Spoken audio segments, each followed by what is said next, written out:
ফেসবুকে স্টার্ট হয়েছে। আসসালামু আলাইকুম স্টুডেন্টস। জীবনটা আসলে বেদনার, বুঝছো? ওই যে একটা কথা আছে না, হোয়াই অলওয়েজ মি, আমি।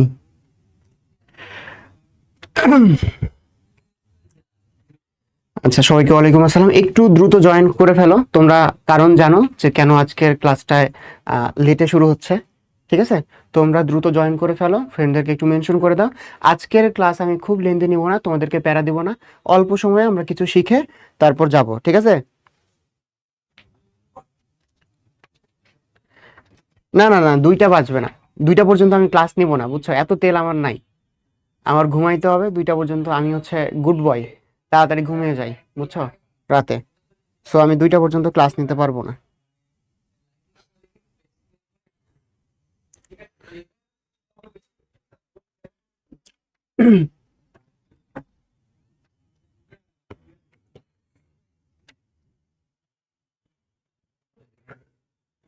হ্যাঁ, সবাই একটু দ্রুত জয়েন করে ফেলো। সবাইকে একসাথে ওয়ালাইকুম আসসালাম।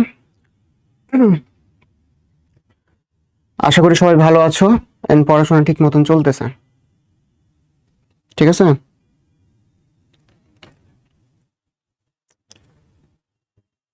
হ্যাঁ, ফার্স্টই আগাবো, ফার্স্ট পড়াবো। ঠিক আছে? আচ্ছা, কতক্ষণ ক্লাস হবে? বেশিক্ষণ না, 1 থেকে 1.5 ঘন্টা মতন ক্লাস হবে, এর থেকে বেশি হবে না। ঠিক আছে?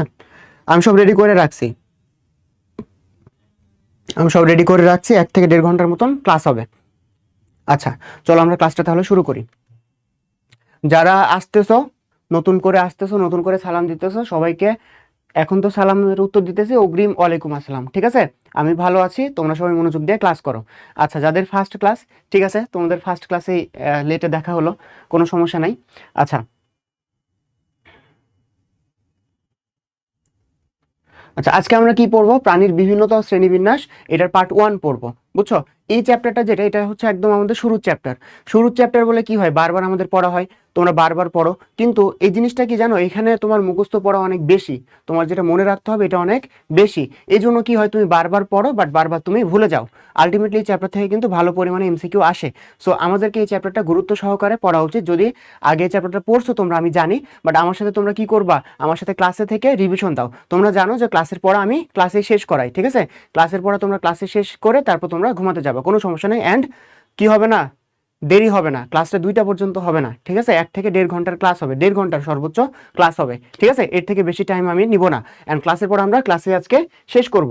আচ্ছা, এই চ্যাপ্টারটা নিয়ে আমি যদি আরেকটু বলি, যে এই চ্যাপ্টারটা কি অনেক বড় একটা চ্যাপ্টার না? আমরা যেটা করি, শুরুতে এই চ্যাপ্টারটা, শুরুর পার্টটা যেটা, অনেক ভালোভাবে পড়ি, বাট যত আমরা পেছনে যেতে থাকি দেখি যে মুখস্থ পড়া অনেক বেশি বাড়তেছে, এর জন্য পরের পার্টটা আমরা ভালো করে পড়ি না। ঠিক আছে? বাট আমাদের কি করার প্রয়োজন, প্রত্যেকটা পার্ট, মানে হচ্ছে শুরুর পার্ট এবং পরের পার্ট, 2টা পার্টই আমাদেরকে ভালো করে পড়তে হবে। অ্যান্ড এই চ্যাপ্টারটা 2টা ক্লাসে কেন নেওয়া হচ্ছে, কারণ আজকের ক্লাসটা তোমরা করবা, প্রথম পার্টটা তো অলওয়েজ মনোযোগ দিয়ে পড়ো, আজকের ক্লাসটা মনোযোগ দিয়ে করবা, পরের পার্ট যাতে আবার নতুন করে তোমার যে অ্যাটেনশন এটা দিয়ে বা মনোযোগ দিয়ে তোমরা ক্লাসটা করো অ্যান্ড হচ্ছে পড়াটা শেষ করতে পারো। তাহলে 2টা পার্ট যেটা আছে, 2টা পার্টই ভালো মতন পড়া হবে। আচ্ছা, তো দেখো, আমি প্রথমে হচ্ছে একটা, এখানে তীর ধনুক আছে। ঠিক আছে? তীর ধনুকের ছবি দেওয়া আছে। এই জিনিসটা কি জানো, আমাদের লাইফটাকে এটা আমি সিম্বলাইজ করছি। আমাদের লাইফটা হচ্ছে এই যে তীর ধনুকের মতন।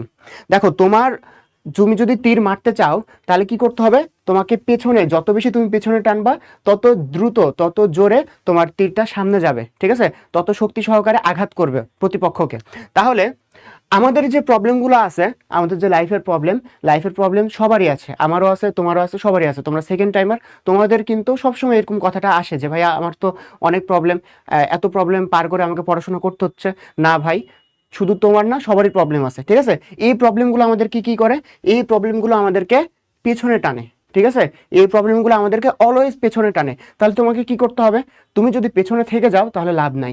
তোমার এই যে প্রবলেমগুলো তোমাকে পেছনে টানতেছে, এটা তোমাকে শক্তিতে রূপান্তর করতে হবে। এটা তোমার ভিতরে একটা ইগো নিয়ে আসতে হবে, তোমার ভিতরে একটা জেদ নিয়ে আসতে হবে। তখন তুমি কি করতে পারবা, যত তোমার সমস্যা আছে, যত তোমাকে পেছনে টানতেছে, তুমি তত দ্রুত সামনে আগা যেতে পারবা। তীর আমরা যত পেছনে টানি তত দ্রুত এটা কোথায় যায়, সামনে আগায়, তত দ্রুত সামনে যায়। ঠিক আছে, এই জন্য তোমার যে সমস্যাগুলাকে তোমাকে কিসে পরিণত করতে হবে, জেদে পরিণত করতে হবে, ইগোতে পরিণত করতে হবে, শক্তিতে পরিণত করতে হবে। ঠিক আছে, তখন তুমি এই তীর ধনুকের মতন এই জিনিসটা অ্যাপ্লাই করে তুমি লাইফে সামনে আগাইতে পারবা। আচ্ছা, আরেকটা জিনিস হচ্ছে, যেহেতু আমাদের এমনিতেই টাইম লস হয়েছে, সেহেতু তোমরা বাড়তি কমেন্ট করবে না, বুঝছো? যেটা প্রয়োজন, যেটা আমি বলবো সেটাই কমেন্ট করবে, বাট বাড়তি কমেন্ট করার প্রয়োজন নাই।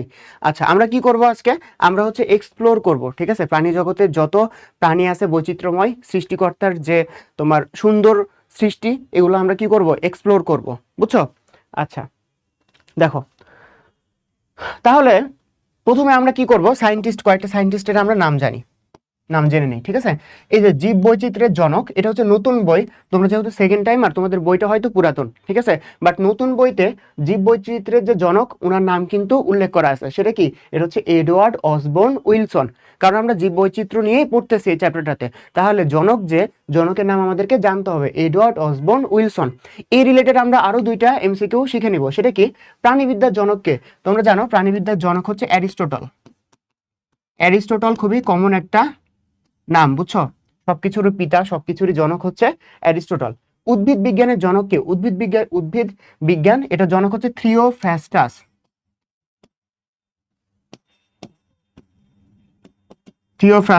ইনি হচ্ছে উদ্ভিদ বিজ্ঞানের জনক। তাহলে আমরা কি করলাম, শুরুতেই তিনটা সায়েন্টিস্টের নাম জেনে নিলাম। ঠিক আছে,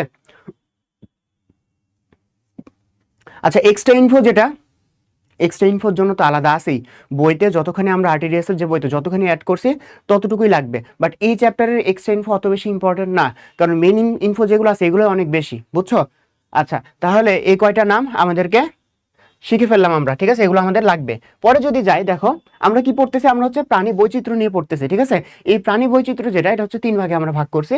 একটা হচ্ছে জিনগত বৈচিত্র্য, একটা হচ্ছে বাস্তুতান্ত্রিক বৈচিত্র্য, আর একটা হচ্ছে প্রজাতিগত বৈচিত্র্য। ঠিক আছে, এই তিন প্রকার।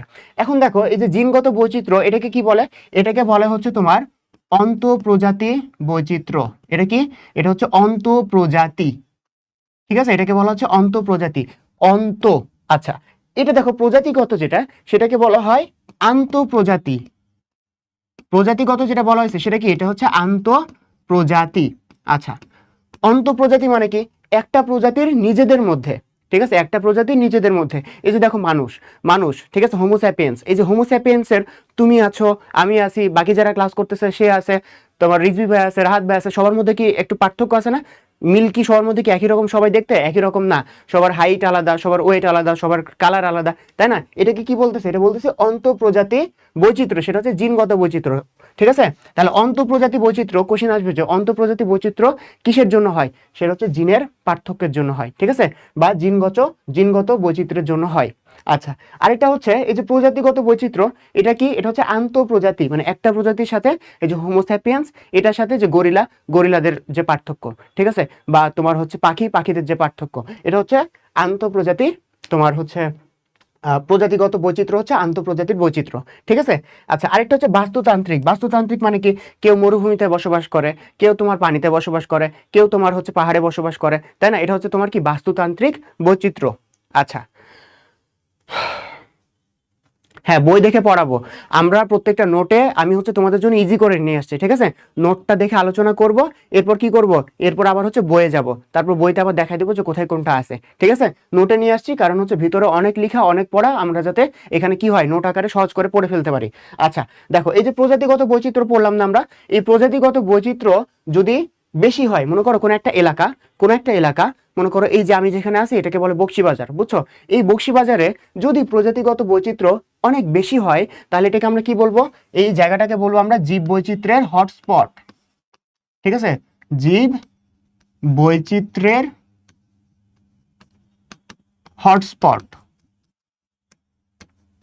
কারণ প্রজাতিগত বৈচিত্র্য অনেক বেশি হলে কি হবে, বিভিন্ন প্রজাতির প্রাণী বসবাস করবে। বিভিন্ন প্রজাতির প্রাণী যখন বসবাস করবে তখন জীবগুলোর মধ্যে কি হবে, বৈচিত্র্য অনেক বেশি দেখা যাবে। যখন জীবগুলোর মধ্যে বৈচিত্র্য অনেক বেশি দেখা যাবে ওটাকে আমরা কি বলতেছি, জীব বৈচিত্র্যের হটস্পট। ঠিক আছে, আচ্ছা তাহলে এটা আমাদের শেষ।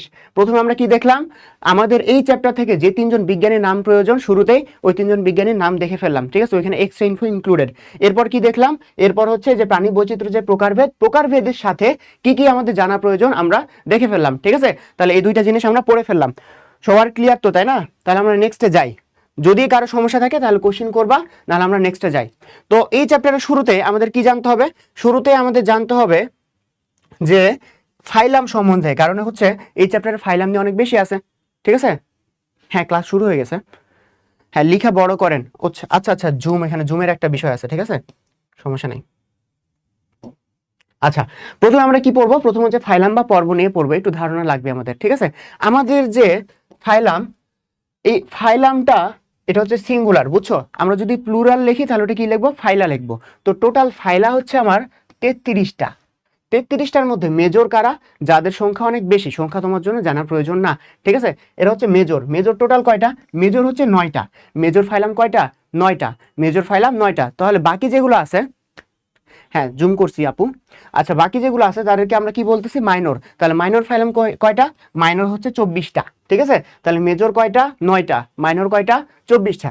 এখন দেখো মেজরের মধ্যে তোমার প্রকারভেদ একটা লাগবে, কোনটা করডাটা কোনটা নন করডাটা, মানে তোমার কোথায় নটোকর্ড আছে। ঠিক আছে, নটোকর্ডের উপস্থিতি যদি থাকে তাহলে আমরা ওটাকে বলবো করডাটা, আর নটোকর্ড যদি না থাকে তাহলে আমরা কি বলবো, নন করডাটা। তাহলে টোটাল 9টা ফাইলামের মধ্যে করডাটা হচ্ছে একটা, আর নন কর্ডাটা কয়টা, 8টা। ঠিক আছে, নন কর্ডাটা কয়টা, 8টা। তাহলে এটা হচ্ছে আমাদের ফাইলামের প্রকারভেদ।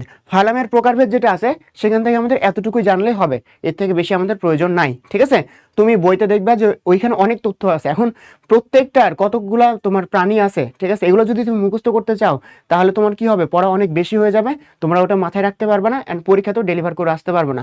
এই পড়াটার জন্য বাকি পড়াটা হ্যাম্পার হবে। ঠিক আছে, তো যতটুকু প্রয়োজন ততটুকুই পড়ো। আচ্ছা, এটা হচ্ছে আমাদের ফাইলামের যে প্রকারভেদ, প্রকারভেদ আমরা পড়ে ফেললাম।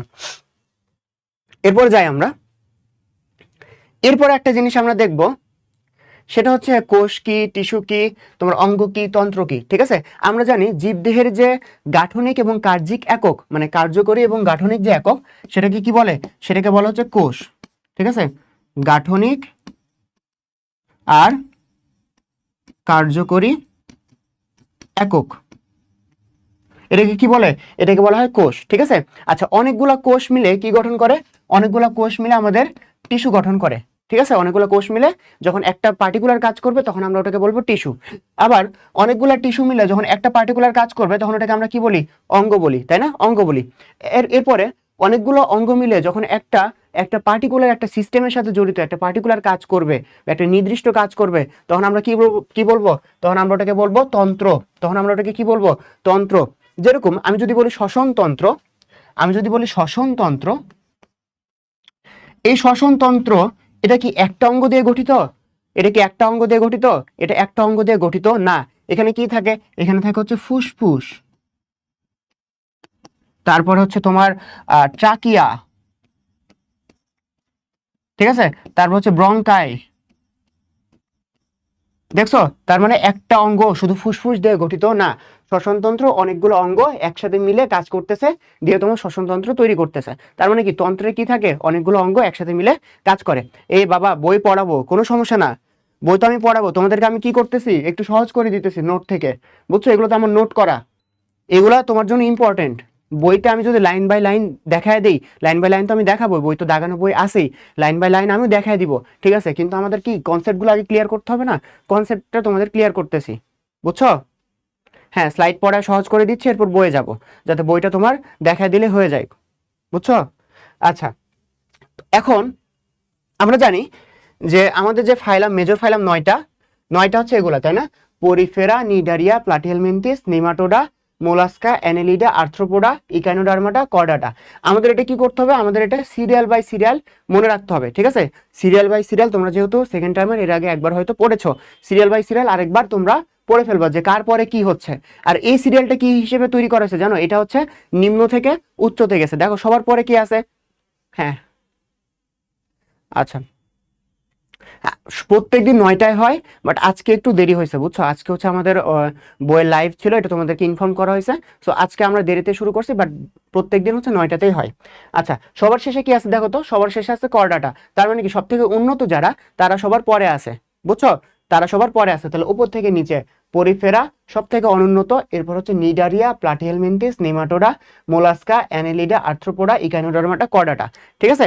আচ্ছা এখন দেখো আমাদের যে পরিফেরা আছে, পরিফেরা হচ্ছে সব থেকে অনুন্নত, এটা আমরা পড়লাম। পরিফেরাটা কি, পরিফেরা হচ্ছে সব থেকে অনুন্নত, তার মানে কি এটা হচ্ছে কোন লেভেলের, এটা হচ্ছে কোষীয় বা সেলুলার লেভেলের। এটা কি, এটা হচ্ছে কোষীয় বা সেলুলার লেভেলের, বুঝছো, প্রথমটা কি কোষীয়। এরপরে কি, এরপরে হচ্ছে নিডারিয়া। নিডারিয়া তাহলে কি হবে, কোষীয়র পরে কোনটা, কোষীয়র পরে হচ্ছে টিস্যু, টিস্যু গ্রেড বা টিস্যু লেভেলের কোনটা আছে, যাদের টিস্যু থাকে বা টিস্যু গঠন হয় তারা হচ্ছে নিডারিয়া। এরপর হচ্ছে টিস্যু অঙ্গ, টিস্যু অঙ্গ কোনটা, প্লাটিহেলমিনথিস, প্লাটিহেলমিনথিস হচ্ছে টিস্যু অঙ্গ, বুঝছো। এরপর বাকি যেগুলো আছে, বাকিটা কি হবে, বাকিটা তাহলে হচ্ছে অঙ্গতন্ত্র, বুঝছো। তাহলে এটা পারার জন্য আমাদেরকে দুইটা সিরিয়াল মনে রাখতে হবে। একটা সিরিয়াল কি, একটা সিরিয়াল হচ্ছে অনুন্নত থেকে উন্নত, এই সিরিয়ালে দেখবা বই আছে, এই সিরিয়ালটা আমাদেরকে মনে রাখতে হবে, ঠিক আছে, কোন সিরিয়ালে আসতেছে। এরপর কি, এরপর হচ্ছে আমরা দেখলাম যে প্রথমে কি হয়, প্রথমটা কোষীয় লেভেলের হয়, একটু আগে আমরা দেখে আসলাম। কোষগুলো মিলে কি গঠন করে, টিস্যু গঠন করে, তাহলে পরেরটা কি হবে, টিস্যু হবে। এরপর টিস্যুগুলো মিলে কি গঠন করে, অঙ্গ গঠন করে, তাহলে পরেরটা হচ্ছে টিস্যু অঙ্গ। তাহলে বাকি যেগুলো থাকবে, বাকিটা কি হয়ে যাবে, অঙ্গতন্ত্র হয়ে যাবে, ঠিক আছে, বাকিগুলো কি হবে, অঙ্গতন্ত্র হয়ে যাবে, ঠিক আছে। আচ্ছা তাহলে আই হোপ এটা নিয়ে কোনো সমস্যা নাই, এটা কিন্তু খুবই ইম্পর্টেন্ট, বুঝছো। আচ্ছা এরপরে দেখো আমি বই দেখাবো, ঠিক আছে, এখান থেকে আমি কনসেপ্টটা ক্লিয়ার করি, এরপর হচ্ছে বইটা দেখাবো।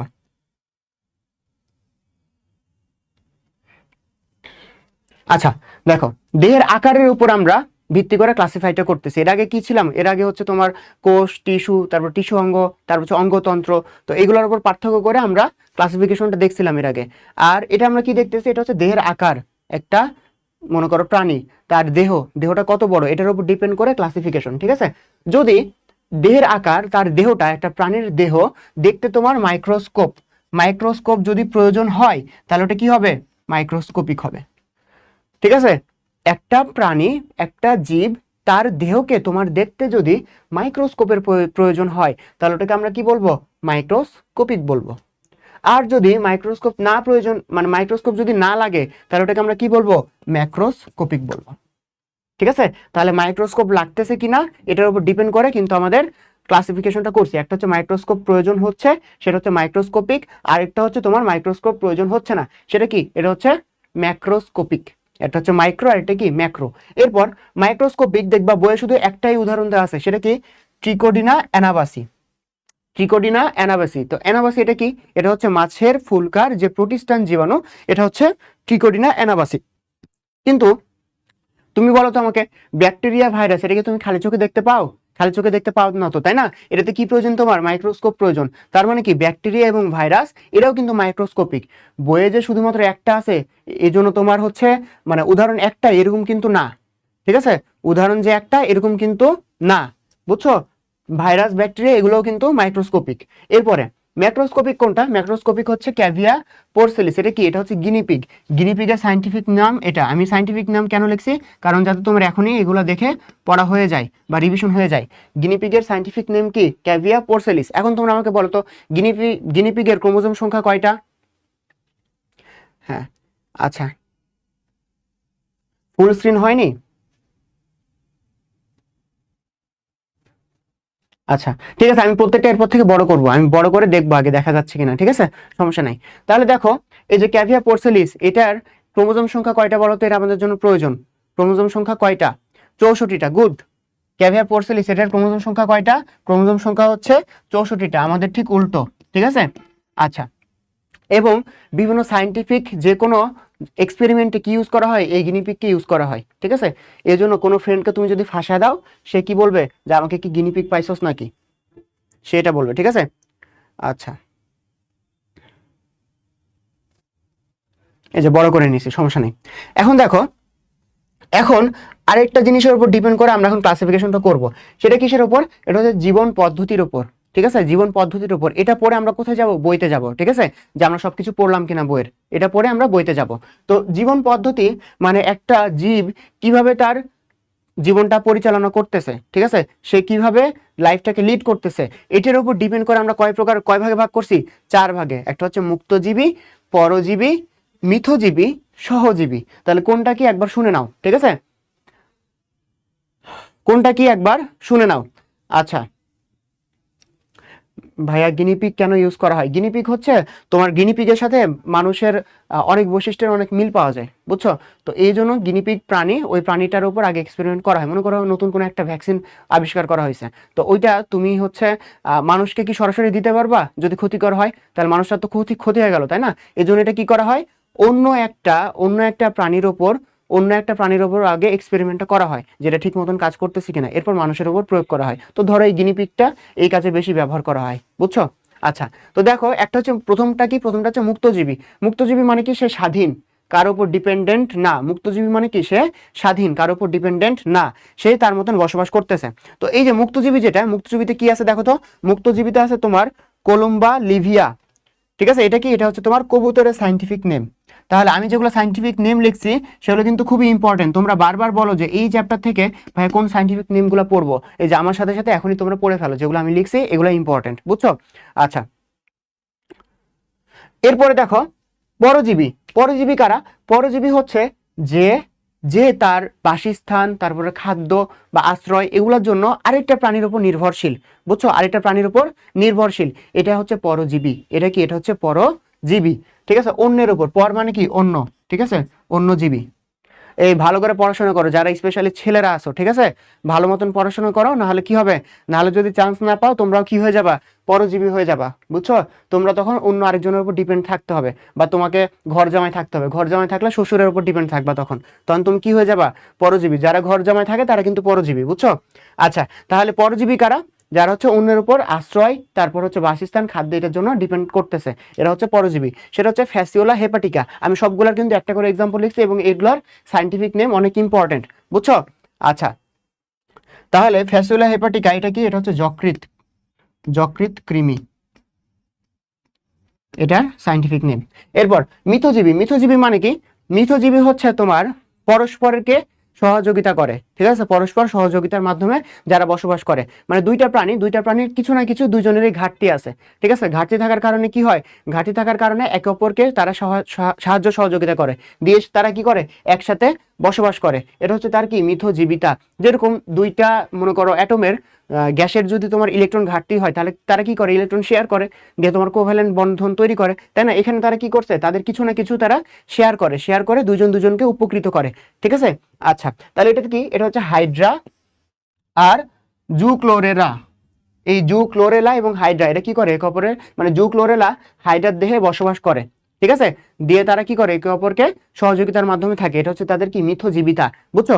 এই জন্য এই হাইড্রার কালার কি? হাইড্রার কালার হচ্ছে জুক্লোরেলার কালার হয়ে যায়। হাইড্রার কালার কি হয়? হাইড্রার কালার হয় হচ্ছে সবুজ, বুঝছো? এই হাইড্রার কালার যেটা, সেটা কি হয়? সবুজ হয়। এবং এই হাইড্রা যেটা, এই হাইড্রা সাইন্টিফিক নেম কি? ক্লোরোহাইড্রা ভিরিডিসেমা, ঠিক আছে?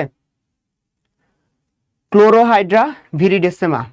আচ্ছা, ক্লোরোহাইড্রা ভিরিডিসেমা এটা সাইন্টিফিক নেম, ঠিক আছে? আমি মুখে বলে ফেললাম। এরপর দেখো সহজীবী। সহজীবী জিনিসটা কি? সহজীবী জিনিসটা হচ্ছে তারা, মনে করো মিথজীবীতে কি হচ্ছে? একে অপরকে উপকৃত করতেছে, ঠিক আছে? সহজীবীতে কি হয় জানো? সহজীবীতে কি হয়? তারা একে অপরের সাথে বসবাস করে ঠিকই, কিন্তু কেউ কাউকে হেল্প করে না, ঠিক আছে? কেউ কাউকে হেল্প করে না, তারা একে অপরের সাথে বসবাস করে একসাথে থেকে, বাট কেউ কারো হেল্পও করে না, উপকারও করে না, আবার ক্ষতিও করে না। একসাথে থাকে জাস্ট, উপকারও করে না, ক্ষতিও করে না, ঠিক আছে? আচ্ছা, এই রিমোরা যেটা, হ্যাঁ এটা রিমোরা হবে, ঠিক আছে? আচ্ছা, এটা কি? এটা হচ্ছে এক ধরনের চোষক মাছ। এটা কি? এক ধরনের চোষক মাছ। এটা কোথায় থাকে? এটা হচ্ছে তোমার হাঙর যে আছে, এই হাঙরের গায়ে এরা লেগে থাকে, বুঝছো? কিন্তু হাঙরের ক্ষতিও করে না, হাঙরের উপকারেও আসে না, ঠিক আছে? এটা হচ্ছে তোমার কি? সহজীবী, বুঝছো? আচ্ছা,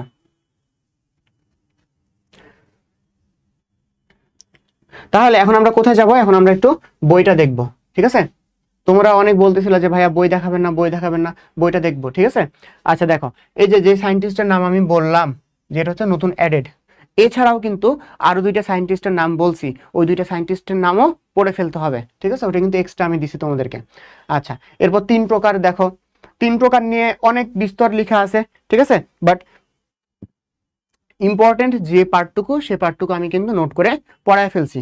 এরপর নতুন অ্যাডেড, এখানে কিছু জিনিস আছে যে নিউ অ্যাডেড, যে জেব্রায় জিনগত বৈচিত্র্যের কারণে এক একজনের এই যে ডোরা কাটার দাগ এক এক রকম হয়, ঠিক আছে, এটা তো জিনগত বৈচিত্র্যের মধ্যে একই প্রজাতির 2টা জেব্রা, তাদের মধ্যে এই যে ডোরা কাটা দাগের যে পার্থক্য, এটা কি হবে? জিনগত পার্থক্য, তাই না, একই প্রজাতি যেহেতু। আচ্ছা, তারপর অ্যামাজন বন 20% অক্সিজেন উৎপাদন করে, এটা হচ্ছে নতুন অ্যাডেড। এগুলো কি ধরে ধরে পড়াইতে হবে? এগুলো ধরে ধরে পড়ানোর কিছু নাই, এটা তো দাগানো বই আছেই, বুঝছো। আচ্ছা, তারপর এটা হচ্ছে নতুন অ্যাডেড, যে তোমার ম্যারিওনা উড়ন্ত শিয়াল, এটার তোমার সাইন্টিফিক নেম কি, এটা দাগায় দিচ্ছে জাস্ট, নতুন অ্যাডেড, এই জন্য এগুলো দাগানো হয়েছে তোমাদেরকে দেখায় দিয়ে, ঠিক আছে, যাতে তোমরা নতুন কোনগুলো এগুলো তোমরা বুঝতে পারো, বুঝছো। আচ্ছা, বাট এগুলো এত বেশি ইম্পর্টেন্ট না, মেন পার্ট হচ্ছে যে এখান থেকে শুরু, বুঝছো। শ্রেণীবিন্যাসের ভিত্তি, বিভিন্ন ভিত্তির উপর ডিপেন্ড করে শ্রেণীবিন্যাসটা বিভিন্ন রকম হয়। তো প্রথমে দেখো, প্রথম হচ্ছে দেহের আকারের উপর ডিপেন্ড করে, এটা আমরা পড়ছি। এরপরে হচ্ছে সংগঠন ক্রমমাত্রার উপর ডিপেন্ড করে, প্রথমটা হচ্ছে কোষীয়, পরেরটা হচ্ছে তোমার কোষ টিস্যু, তারপর টিস্যু অঙ্গ, তারপর অঙ্গতন্ত্র, এগুলো আমরা পড়ছি, তাই না। আচ্ছা, তারপর জীবন পদ্ধতি, মুক্তজীবী, পরজীবী, মিথজীবী, সহজীবী, এগুলো আমরা পড়লাম। এরপর আমরা চলে আসবো কোথায়? ক্লিভেজে, ঠিক আছে, এরপর কোথায় চলে আসবো আমরা? ক্লিভেজে। তাহলে দেখছো আমরা কিন্তু পড়ছি। আচ্ছা, এটা হচ্ছে একদম লেটেস্ট এডিশন, বুঝছো, একদম লেটেস্ট, একদম মানে এটা 24-এর নাকি 26-এর, বাট এটা তো শিওরলি জানি না, মানে দেখতে হবে এটা আর কি, বাট লেটেস্ট যেটা সেটা থেকে আমি দাগাইছি। আচ্ছা, তো এটা তোমাদের তো দেওয়া আছে, ঠিক আছে, তোমাদের তো মানে প্রোভাইড করা আছে, এটা নিয়ে কোনো সমস্যা নাই, ঠিক আছে। আচ্ছা, এরপর দেখো আমরা একটা জিনিস দেখব, ক্লিভেজ জিনিসটা কি। ক্লিভেজ জিনিসটা কি? মনে করো যে একটা জাইগোট কিভাবে গঠিত হয়? মেল গ্যামেট এবং ফিমেল গ্যামেট একসাথে মিলে তারা কি গঠন করে? জাইগোট গঠন করে। এই যে জাইগোট একটা আছে, এই জাইগোট যে প্রক্রিয়ার মাধ্যমে বিভাজিত হয়ে কি তৈরি করবে? ভ্রূণ তৈরি করবে। কি তৈরি করবে? ভ্রূণ তৈরি করবে। সেই প্রক্রিয়াটাকে বলা হয় ক্লিভেজ। আরেকবার বলি, এটা একটা জাইগোট, এই জাইগোটটা যে প্রক্রিয়ার মাধ্যমে বিভাজিত হবে, কি হবে? বিভাজিত হবে, বিভাজিত হয়ে কি গঠন করবে? ভ্রূণ গঠন করবে, ঠিক আছে। তাহলে যে প্রক্রিয়ার মাধ্যমে জাইগোট বিভাজিত হয়ে ভ্রূণ গঠন করবে, সেই প্রক্রিয়াকে বলা হয় ক্লিভেজ, ঠিক আছে। এই প্রক্রিয়াকে কি বলা হয়? ক্লিভেজ। আচ্ছা, এখন দেখো মেল গ্যামেট ফিমেল গ্যামেট তারা একত্রে মিলিত হয়েছে, কি গঠন করছে? জাইগোট গঠন করছে। এরপরে জাইগোট যখন ক্লিভেজ প্রক্রিয়ায়, কোন প্রক্রিয়ায়? ক্লিভেজ প্রক্রিয়ায় বিভাজিত হবে, তখন অনেকগুলা কোষ উৎপন্ন হবে। বিভাজন হলে কি হবে? অনেকগুলা কোষ উৎপন্ন হবে, তাই না। প্রত্যেকটা যে কোষ থাকবে, প্রত্যেকটা যে কোষ বিভাজিত হওয়ার ফলে প্রত্যেকটা যে কোষ থাকবে, এই কোষকে আমরা কি বলবো? ব্লাস্টোমেয়ার বলবো, ব্লাস্টোমেয়ার বলবো, ঠিক আছে, ব্লাস্টোমেয়ার বলবো। তাহলে জাইগোট ক্লিভেজ প্রক্রিয়ায় যখন বিভাজিত হবে, বারবার বিভাজিত হতেই থাকবে, তো প্রত্যেকটা কোষ যেগুলো উৎপন্ন হবে বিভাজনের ফলে, ক্লিভেজের ফলে, প্রত্যেকটা কোষকে আমরা কি বলতেছি? ব্লাস্টোমেয়ার বলতেছি, ঠিক আছে। প্রত্যেকটা কোষকে কি বলবো আমরা? ব্লাস্টোমেয়ার বলবো। এই ঝাপসা না, বাকিরা তো ঠিক দেখতেছে, বাকিরাও ঠিক দেখতেছো কিনা একটু আমাকে জানাও। তুমি যদি ঝাপসা দেখো তোমার নেটের সমস্যা হতে পারে, আমি তো এখানে ক্লিয়ার দেখতেছি। আচ্ছা, এরপর দেখো এই ব্লাস্টোমেয়ার গুলো, তাহলে ব্লাস্টোমেয়ার হচ্ছে প্রত্যেকটা কোষ, ছোট ছোট যে কোষগুলো আছে জাইগোট বিভাজিত হয়ে তৈরি করছে, এগুলোকে বলতেছি আমরা ব্লাস্টোমেয়ার। এবং ব্লাস্টোমেয়ার তৈরি হচ্ছে কোন প্রক্রিয়ায়? ক্লিভেজ প্রক্রিয়ায়, বুঝছো।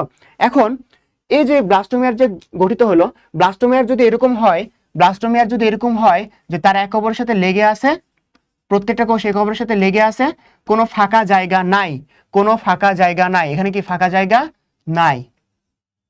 ফাঁকা জায়গা নাই, তাহলে ওটাকে আমরা কি বলবো? তাহলে ওটাকে বলবো আমরা মরুলা। তাহলে মরুলা কোন প্রকৃতির হয়? মরুলা হয় হচ্ছে নিরেট প্রকৃতির, ঠিক আছে, মরুলা হয় হচ্ছে নিরেট প্রকৃতির। এরপর কি হবে?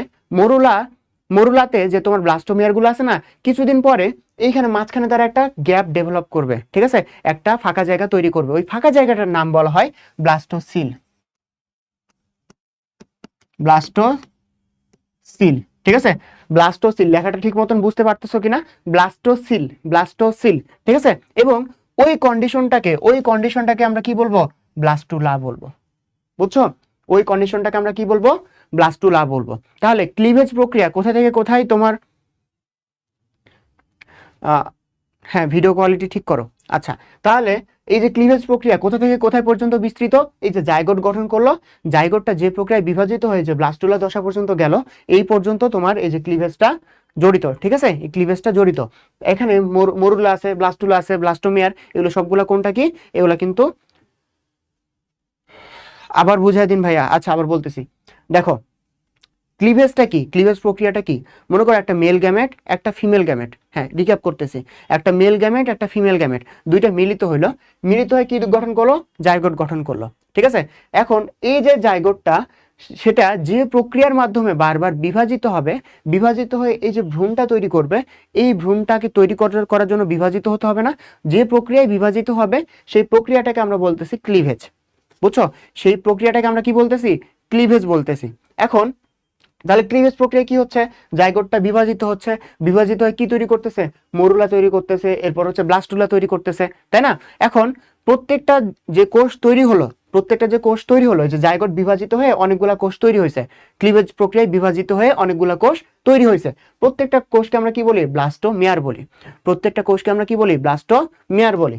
এখন দেখো, এরকম যদি হয় যে ব্লাস্টোমিয়ার অনেকগুলো উৎপন্ন হলো, কিন্তু তাদের মধ্যে কোনো ফাঁকা জায়গা নাই, কোনো ফাঁকা জায়গা নাই, তখন ওই অবস্থাটাকে আমরা কি বলি? মরুলা বলি। তাহলে মরুলাতে যেহেতু কোনো ফাঁকা জায়গা নাই, তাহলে মরুলা কি হয়? নিরেট প্রকৃতির হয়, বুঝছো? এরপরে কি হয়? মরুলাটা কিছুদিন পরে তার যে ব্লাস্টোমিয়ার গুলো মাঝখানে একটা ফাঁকা জায়গা তৈরি করে, বুঝছো? ব্লাস্টোমিয়ার গুলো মাঝখানে কি তৈরি করে? একটা ফাঁকা জায়গা তৈরি করে। এই যে ফাঁকা জায়গা যেটা দেখতেছো, এই ফাঁকা জায়গাটাকে বলে ব্লাস্টোসিল। ফাঁকা জায়গাটাকে কি বলে? ব্লাস্টোসিল। এবং ওই দশাটাকে কি বলে? ব্লাস্টুলা বলে, ঠিক আছে? ওই দশাটাকে কি বলে? ব্লাস্টুলা বলে, বুঝছো এবার? তাহলে ক্লিভেজটা কি? ক্লিভেজটা হচ্ছে এই বিভাজন প্রক্রিয়া। এই বিভাজন প্রক্রিয়া, ক্লিভেজটা এটা হচ্ছে দুই প্রকৃতির হয়, একটা হচ্ছে হলোব্লাস্টিক আর একটা হচ্ছে মেরোব্লাস্টিক, বুঝছো? হলোটা কি? হ্যাঁ, ক্লিভেজটা হচ্ছে প্রক্রিয়ার নাম, যে প্রক্রিয়ায় বিভাজিত হচ্ছে। হলো মানে কি? হলো মানে হচ্ছে সম্পূর্ণ, ঠিক আছে? মেরো মানে কি? মেরো মানে হচ্ছে আংশিক।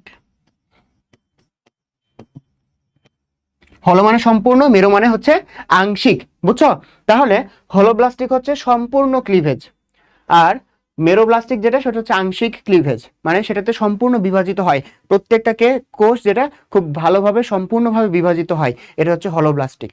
আর মেরোব্লাস্টিক যেটা, সেটা হচ্ছে আংশিকভাবে বিভাজিত হয়, সম্পূর্ণভাবে বিভাজিত হয় না, ঠিক আছে? এই গেল হচ্ছে হলোব্লাস্টিক, আর একটা গেল হচ্ছে মেরোব্লাস্টিক। আচ্ছা, এরপরে যদি আমরা দেখি ক্লিভেজ যেটা, মেন যে পার্টটা আমাদের নিয়ে আসার কথা, মানে মেন পার্টটা এখন আসলাম আমরা। এই ক্লিভেজ যেটা, ক্লিভেজটা কি? বিভাজন প্রক্রিয়া। ক্লিভেজটা কি? বিভাজন প্রক্রিয়া। বিভাজন প্রক্রিয়া কি হচ্ছে? প্রত্যেকটা কোষ যে তৈরি হচ্ছে, ওগুলাকে কি বলা হয়? ওগুলাকে বলা হয় ব্লাস্টোমেয়ার। প্রত্যেকটা কোষ যেটা তৈরি হয়, ওটাকে কি বলা হয়? ব্লাস্টোমেয়ার বলা হয়। তো আগে যে আমরা ক্লাসিফিকেশন দেখলাম, হলোব্লাস্টিক, মেরোব্লাস্টিক, সেটা not so much important, but important কোনটা? এই যে ক্লাসিফিকেশনটা, এটা আমাদের জন্য ইম্পর্টেন্ট, ঠিক আছে? আচ্ছা, এখন এই ক্লিভেজের যে প্রকারভেদ, একটা হচ্ছে অরিও, একটা হচ্ছে দ্বিপার্শ্বীয়, আর একটা হচ্ছে সর্পিল বা সর্পিল আকার, ঠিক আছে? একটা কি? সর্পিল আকার বা সর্পিল। তো দেখো, অরিও যেটা, সেটাতে কি হয়? এই কোষগুলা এমনভাবে বিভাজিত হয়, বা ব্লাস্টোমিয়ার গুলো এমনভাবে থাকে যে সে দৈর্ঘ্য, প্রস্থ, উচ্চতা সব দিকে সে কি করে? একটা সুষমভাবে সে বেড়ে ওঠে, ঠিক আছে? সে কি করে? সুষমভাবে সে বেড়ে ওঠে, মানে বিভাজনটা সুষমভাবে হয় সব দিকেই, সব দিকে বিভাজনটা কি হয়? সুষমভাবে হয়, বুঝছো? আচ্ছা, তাহলে দেখো, এটা হচ্ছে কি? এটা হচ্ছে অরিও। দ্বিপার্শ্বীয় কোনটা? দ্বিপার্শ্বীয় তোমরা জানো যে দুই সারি তৈরি করবে, ঠিক আছে? এখানে কি হয়? দুই সারি কোষ তৈরি করে, এটা হচ্ছে দ্বিপার্শ্বীয়। আর সর্পিলাকার কি? সর্পিলাকার হচ্ছে তোমার এক মেরুর যে কোষগুলা, এখানে দুইটা মেরু থাকবে, এক মেরুর যে কোষগুলা, এই কোষগুলা এক্সচেঞ্জ হবে, ঠিক আছে? ওই দিকেরটা এদিকে আসবে, এদিকেরটা ওইদিকে যাবে। তো এগুলো পরীক্ষাতে আসবে না, আমি যেগুলো বললাম এতক্ষণ, এগুলো পরীক্ষাতে আসবে না, এগুলো নিয়ে মাথা ঘামানোর কোনো দরকার নাই। পরীক্ষাতে কি আসবে? ক্লিভেজের যে যে টাইপ আছে, অরিও কোথায় দেখা যায়, দ্বিপার্শ্বীয় কোথায় দেখা যায়, সর্পিলাকার কোথায় দেখা যায়, এটা পরীক্ষাতে আসবে, ঠিক আছে? আচ্ছা, কেমনে মনে রাখবা? প্রথমে আসি দ্বিপার্শ্বীয়। এটার সাথে যে প্রতিসাম্যটার আমাদের মিল আছে। আমাদের কোন প্রতিসাম্য দেখা যায়? দ্বিপার্শ্বীয় প্রতিসাম্য দেখা যায়। ঠিক আছে, আমাদের কোন প্রতিসাম্য দেখা যায়? দ্বিপার্শ্বীয় প্রতিসাম্য দেখা যায়। তো আমরা কি, আমরা হচ্ছে করডাটা। ঠিক আছে, আমরা হচ্ছে করডাটা। তাহলে করডাটাতে কি? দ্বিপার্শ্বীয় ক্লিভেজ। ঠিক আছে, দ্বিপার্শ্বীয় ক্লিভেজ কোথায় দেখা যায়? কর্ডাটাতে দেখা যায়। এরপরে আসো সরপিল। সরপিল কোথায়? সরপিল হচ্ছে অ্যানেলিডা এবং মোলাস্কাতে। সরপিল, তুমি হচ্ছে নামটা শুনে বুঝতেছো যে এখানে কি হচ্ছে, এই যে আঁকা বাঁকা পেঁচানো এরকম এরকম কথা বলা হয়েছে যে সরপিল আকার। ঠিক আছে, আচ্ছা অ্যানেলিডা কি বলো তো? অ্যানেলিডার যদি আমি একটা উদাহরণ বলি, সেটা কি? কেঁচো। কেঁচো, কেঁচো কি তোমার এরকম সরপিল আকার না? আঁকানো বাঁকানো না? সে যখন সামনে আগায়, আঁকায় বাঁকায় তো সামনে আগায়, তাই না? তো অ্যানেলিডা কি? অ্যানেলিডা হচ্ছে সরপিল আকার। এরপরে দেখো, এরপরে হচ্ছে তোমার মলাস্কা। মলাস্কা, এগুলো কিন্তু আমার মনে রাখার টেকনিক বলতেছি, গল্প বলতেছি, যাতে তোমার মনে থাকে। পরীক্ষার হলে দেখবে যে আমার এই কথাগুলো তোমার মনে আছে, তুমি অ্যান্সার করতে পারতেছো। আচ্ছা, এরপর মলাস্কা যেটা, মলাস্কা হচ্ছে শামুক।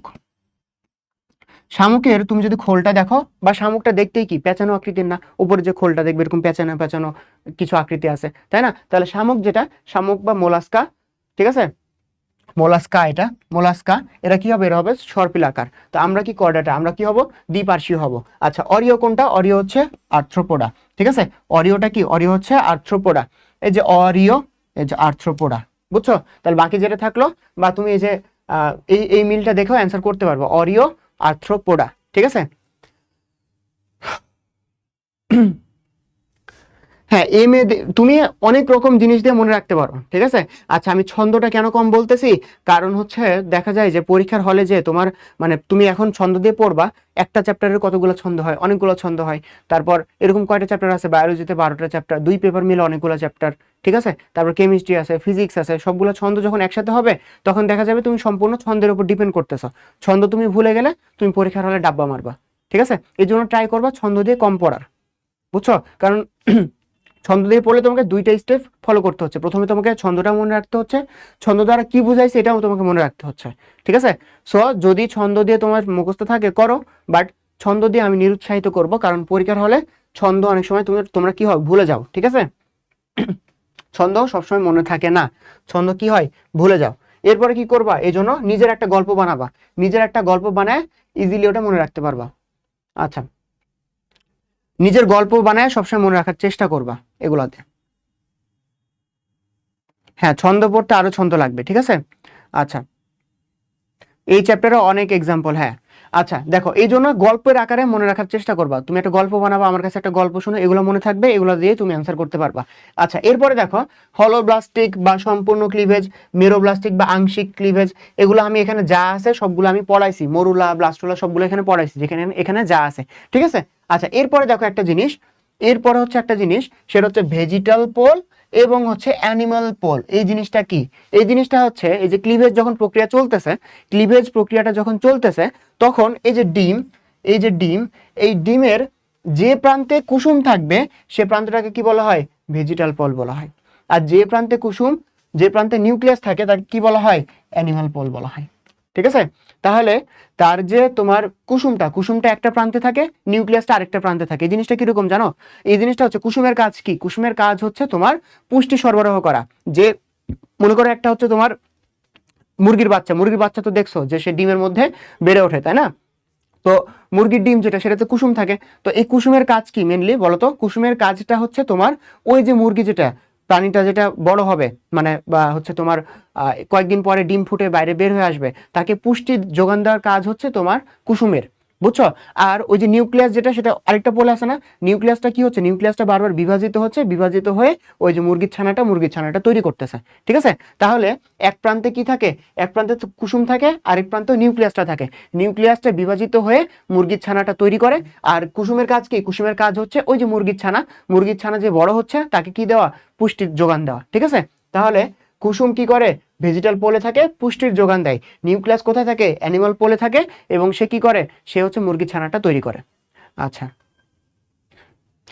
এই 2টা কুসুম কেন হয়? এটা এটা কি বললা? 2টা কুসুম হচ্ছে তোমার আহ তাই তো, 2টা কুসুম কেন হয়? এটা হচ্ছে তোমার যখন ডিমগুলা তৈরি হয়, ডিমগুলা যখন তৈরি হয়, প্রত্যেকটা আলাদাভাবে এই যে কুসুম তো তৈরি হচ্ছে, ঠিক আছে, কিন্তু এই কুসুমের সাইডে দেখবা মানে উপর প্রান্তে দেখবা যে একটা কি থাকে, সাদা খোলক থাকে, তাই না, যেটা ভাঙলে আমরা ভিতরে কুসুমটাতে যাইতে পারি। তো দুইটা কুসুমের উপর দিয়ে যদি খোলকটা তৈরি হয়, যদি এরকম হয় যে খোলকটা এমন ভাবে তৈরি হয়েছে দুইটা কুসুমের উপরে খোলকটা তৈরি হয়ে গেছে, ঠিক আছে, এরকম হলে তখন দুইটা কুসুম হয়ে যাবে, বুঝছো, এটা দরকার নাই, এরকম আজগবি কোশ্চেনের অ্যান্সার তোমাদেরকে জানার প্রয়োজন নাই। আচ্ছা, এরপরে যেটা রেডিয়াল, আমাদের কি লাগবে, শুধুমাত্র এক্সাম্পল লাগবে। আর্থ্রোপোডা পড়ছি আমরা, দ্বিপার্শ্বীয় গল্প বললাম, কোথায় দেখা যায়, কর্ডাটাতে দেখা যায়। তারপর সরপিল কোথায় দেখা যায়, অ্যানিলিডা মলাস্কা, ঠিক আছে, এটাতে দেখা যায়। আচ্ছা, এরপর আমরা চলে আসবো প্রোটোস্টোমিয়া আর হচ্ছে ডিউটারোস্টোমিয়া। এই জিনিসটা কি, এই জিনিসটা আমরা একটু বোঝার চেষ্টা করব। আচ্ছা,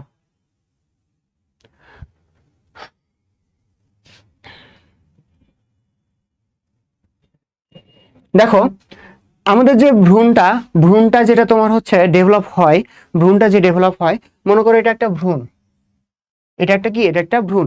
এই ভ্রূণে কি থাকে জানো, এই ভ্রূণে একটা পোর থাকে, এই পোরটার নাম হচ্ছে ব্লাস্টোপোর। এই পোরটার নাম কি, এই পোরটার নাম হচ্ছে ব্লাস্টোপোর, ব্লাস্টোপোর। তো এই ব্লাস্টোপোর তাহলে কি বললাম, ভ্রূণ যখন ডেভেলপ হয় এই ভ্রূণের মধ্যে কি থাকে, একটা পোর থাকে বা ছিদ্র থাকে। ছিদ্রটার নাম কি, ছিদ্রটার নাম হচ্ছে ব্লাস্টোপোর, ছিদ্রটার নাম কি, ব্লাস্টোপোর। এই ব্লাস্টোপোরটা যদি মুখছিদ্র গঠন করে, প্রাণীতে এই ব্লাস্টোপোরটা যদি মুখছিদ্র গঠনে অংশগ্রহণ করে, তাহলে ওই প্রাণীকে আমরা বলবো প্রোটোস্টোমিয়া, ঠিক আছে, ওটাকে কি বলবো, প্রোটোস্টোমিয়া। যদি যদি তোমার কি হয়, ওই ব্লাস্টোপোরটা মুখছিদ্র গঠন না করে পায়ুছিদ্র গঠন করে, পায়ুছিদ্র গঠন করে, আচ্ছা, তাহলে ওটাকে আমরা কি বলবো, ডিউটারোস্টোমিয়া, ঠিক আছে। তাহলে ভ্রূণে ব্লাস্টোপোরটা যদি মুখছিদ্র গঠনে অংশগ্রহণ করে তাহলে আমরা কি বলবো, প্রোটোস্টোমিয়া। সে যদি মুখছিদ্র না গ্রহণ করে, মানে মুখছিদ্র না তৈরি করে পায়ুছিদ্র তৈরি করে, তাহলে আমরা কি বলবো, ডিউটারোস্টোমিয়া। এখন দেখো প্রোটোস্টোমিয়ার এক্সাম্পল আমি লিখছি যে আম, ঠিক আছে, আম। তোমরা আমাকে আম ভাই বলে খেপাও, ঠিক আছে, কারণ আমার বাসা কোথায়, চাঁপাইনবাবগঞ্জ। তাহলে প্রোটোস্টোমিয়া, আমি যখন আম খাবো কি দিয়ে খাবো, আমার মুখছিদ্র দিয়ে আম খাবো, তাই না। আমার গল্পটা শোনো তাহলে দেখবা যে মনে থাকবে। তাহলে আমি যখন আম খাবো আমার মুখছিদ্র দিয়ে আম খাবো, তাই তো। তাহলে এতে হচ্ছে অ্যানেলিডা। যেসব ছন্দ যদি এরকম হয় যে গল্পের আকারে হয়েছে তাহলে দেখবা ওগুলা মনে আছে, ঠিক আছে। তার হচ্ছে আর্থ্রোপোডা, যেটার সাথে তুমি গল্প একটা রিলেট করতে পারবা।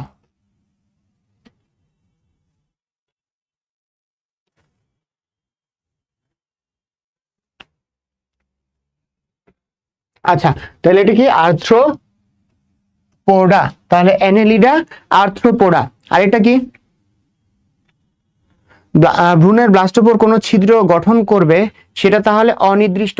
সেটা অনির্দিষ্ট বলতে সেটা কোন ফাইলামের, মনে করো আমি হচ্ছে কর্ডাটার, আমি কর্ডাটার অন্তর্ভুক্ত না, তাহলে আমার ক্ষেত্রে এই যে ব্লাস্টোপোরটা কি গঠন করবে, অলওয়েজ ডিউটারোস্টোমিয়া গঠন করবে, ঠিক আছে, অলওয়েজ ডিউটারোস্টোমিয়া গঠন করবে। এটা কিসের উপর ডিপেন্ড করে, এটা হচ্ছে তোমার এই যে মানে ফাইলাম, যেটা ফাইলামের উপর ডিপেন্ড করতেছে, ঠিক আছে। আচ্ছা, তাহলে দেখো আর্থ্রোপোডা, অ্যানেলিডা, এমটা কি, এমটা হচ্ছে মোলাস্কা, বুঝছো। এই মোলাস্কার ক্ষেত্রে অলওয়েজ তাহলে ব্লাস্টোপোরটা কি গঠন করবে, ব্লাস্টোপোরটা তাহলে তোমার প্রোটোস্টোমিয়া গঠন করবে, বুঝছো। মোলাস্কার ক্ষেত্রে অলওয়েজ ব্লাস্টোপোরটা কি গঠন করে, প্রোটোস্টোমিয়া গঠন করে। আচ্ছা, এরপরে দেখো ব্লাস্টোপোরটা যখন পায়ুছিদ্র গঠন করে তখন এটাকে আমরা কি বলতেছি, ডিউটারোস্টোমিয়া বলতেছি। পায়ুছিদ্র যখন বলি, পায়ুছিদ্র যখন নামটা উচ্চারণ করতেছি তখন তোমরা অনেকে নাক ছিটকাইতেছো, পায়ুছিদ্র, ছি, পায়ুছিদ্রের কথা বলতেছে, তখন তোমরা কি বলতেছে, ছি। তখন ইতে কি, ইতে হচ্ছে এইকাইনোডার্মাটা,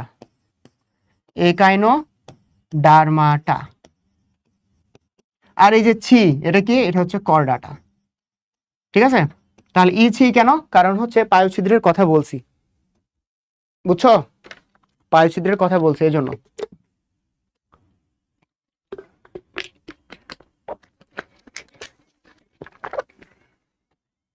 আচ্ছা, তাহলে এই যে গল্পটা বললাম, এই গল্পটার মাধ্যমে তোমরা এটা কি করতে পারো, মনে রাখতে পারো, বুঝছো, এই কাইনোডার্মাটা আর এটা কি, কর্ডাটা। তো এটাই বইতে আছে, এটাই আছে, ঠিক আছে। প্রোটোস্টোমিয়া, এটার এক্সাম্পল লাগবে, আর ডিউটারোস্টোমিয়া, ডিউটারোস্টোমিয়া, ঠিক আছে।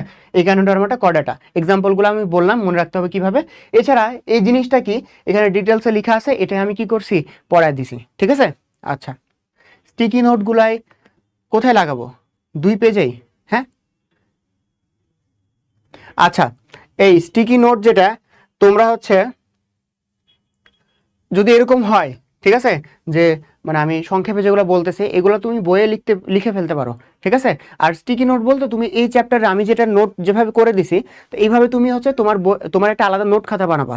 তুমি এইভাবে যদি লিখে রাখো যত কিছু, আমি তো এগুলো তো প্রোভাইড করে ফেলবো তোমাকে, তাহলে কি হবে, তুমি তাড়াতাড়ি রিভাইজ করে ফেলতে পারবা, ঠিক আছে। স্টিকি নোট লাগবে না, তোমার হচ্ছে খাতায় যথেষ্ট। আচ্ছা, হ্যাঁ, খাতায় যথেষ্ট, খাতায় যথেষ্ট। আচ্ছা, এরপরে হচ্ছে আমাদের ভ্রূণ স্তর বা জার্ম লেয়ার, এই জিনিসটা আমরা পড়বো, ঠিক আছে। জার্ম লেয়ার জিনিসটা কি, এটা আমরা পড়বো। একটু আগে আমরা দেখলাম মেল গ্যামেট ফিমেল গ্যামেট যখন একত্রিত হয় তখন কি গঠন করে, জাইগোট গঠন করে। এরপর জাইগোট যে প্রক্রিয়ায় বিভাজিত হয় ওই প্রক্রিয়াটাকে আমরা কি বলছি, ওই প্রক্রিয়াটাকে বলছি আমরা ক্লিভেজ। তাহলে জাইগোটটা ক্লিভেজ প্রক্রিয়ায় বিভাজিত হয়ে এক সময় সে মরুলা তৈরি করে, এগুলো আমরা পড়ছি। মরুলার তৈরি করে যেটার আকৃতি নিরেট, এরপর হচ্ছে ব্লাস্টুলা তৈরি করে, এরপর সে কি তৈরি করে, গ্যাস্ট্রুলা তৈরি করে, ঠিক আছে। আচ্ছা, গ্যাস্ট্রুলা যেটা এই পর্যায়ে কি তৈরি হয়, এই পর্যায়ে বিভিন্ন অঙ্গ তৈরি হয়। গ্যাস্ট্রুলা পর্যায়ে কি হয়, গ্যাস্ট্রুলা পর্যায়ে বিভিন্ন অঙ্গ তৈরি হয়। আচ্ছা, অঙ্গ তৈরি হয় এবং এই পর্যায়ে কি হয় জানো, এই পর্যায়টাতে তোমার হচ্ছে আমাদের যে ভ্রূণ, এই ভ্রূণের কয়টা স্তর দেখা যায়। মানে মনে করো আমার যদি ভ্রূণ হয়, আমার ভ্রূণটা কয়টা স্তরে গঠিত হবে, 3টা স্তরে গঠিত হবে। একটা নিম্ন শ্রেণীর প্রাণী মনে করো হচ্ছে হাইড্রার যে তোমার ভ্রূণটা, এই ভ্রূণটা 2টা স্তরে গঠিত হবে, বুঝছো। তাহলে এই ভ্রূণে কয়টা স্তর আছে, এটাই হচ্ছে তার জার্ম লেয়ার, বুঝছো। এটা তার কি, এটা হচ্ছে তার জার্ম লেয়ার। তো এই যে এটাতে যদি হচ্ছে জার্ম লেয়ার দ্বিস্তরী হয়, দ্বিস্তরী কার দেখা যায়, দ্বিস্তরী দেখা যায় তোমার হাইড্রার ক্ষেত্রে, ঠিক আছে। এখানে কি থাকে, এখানে হচ্ছে একটা বাইরের একটোডার্ম থাকে, এগুলো তোমরা জানো, একটোডার্ম থাকে। তারপর হচ্ছে ভেতরে থাকে হচ্ছে এন্ডোডার্ম। আচ্ছা, একটোডার্ম কি গঠন করে, একটোডার্ম গঠন করে হচ্ছে এপিডার্মিস গঠন করে, ঠিক আছে। আচ্ছা, এন্ডোডার্ম কি গঠন করে, গ্যাস্ট্রোডার্মিস গঠন করে। এবং মাঝখানে কি থাকে, মাঝখানে থাকে তোমার হচ্ছে মেসোগ্লিয়া। এখন তোমরা সবাই বলো তো আমাকে, মেসোগ্লিয়ার পুরুত্ব কতটুকু? আচ্ছা, মেসোগ্লিয়ার পুরুত্ব কতটুকু এটা আমাকে বলো।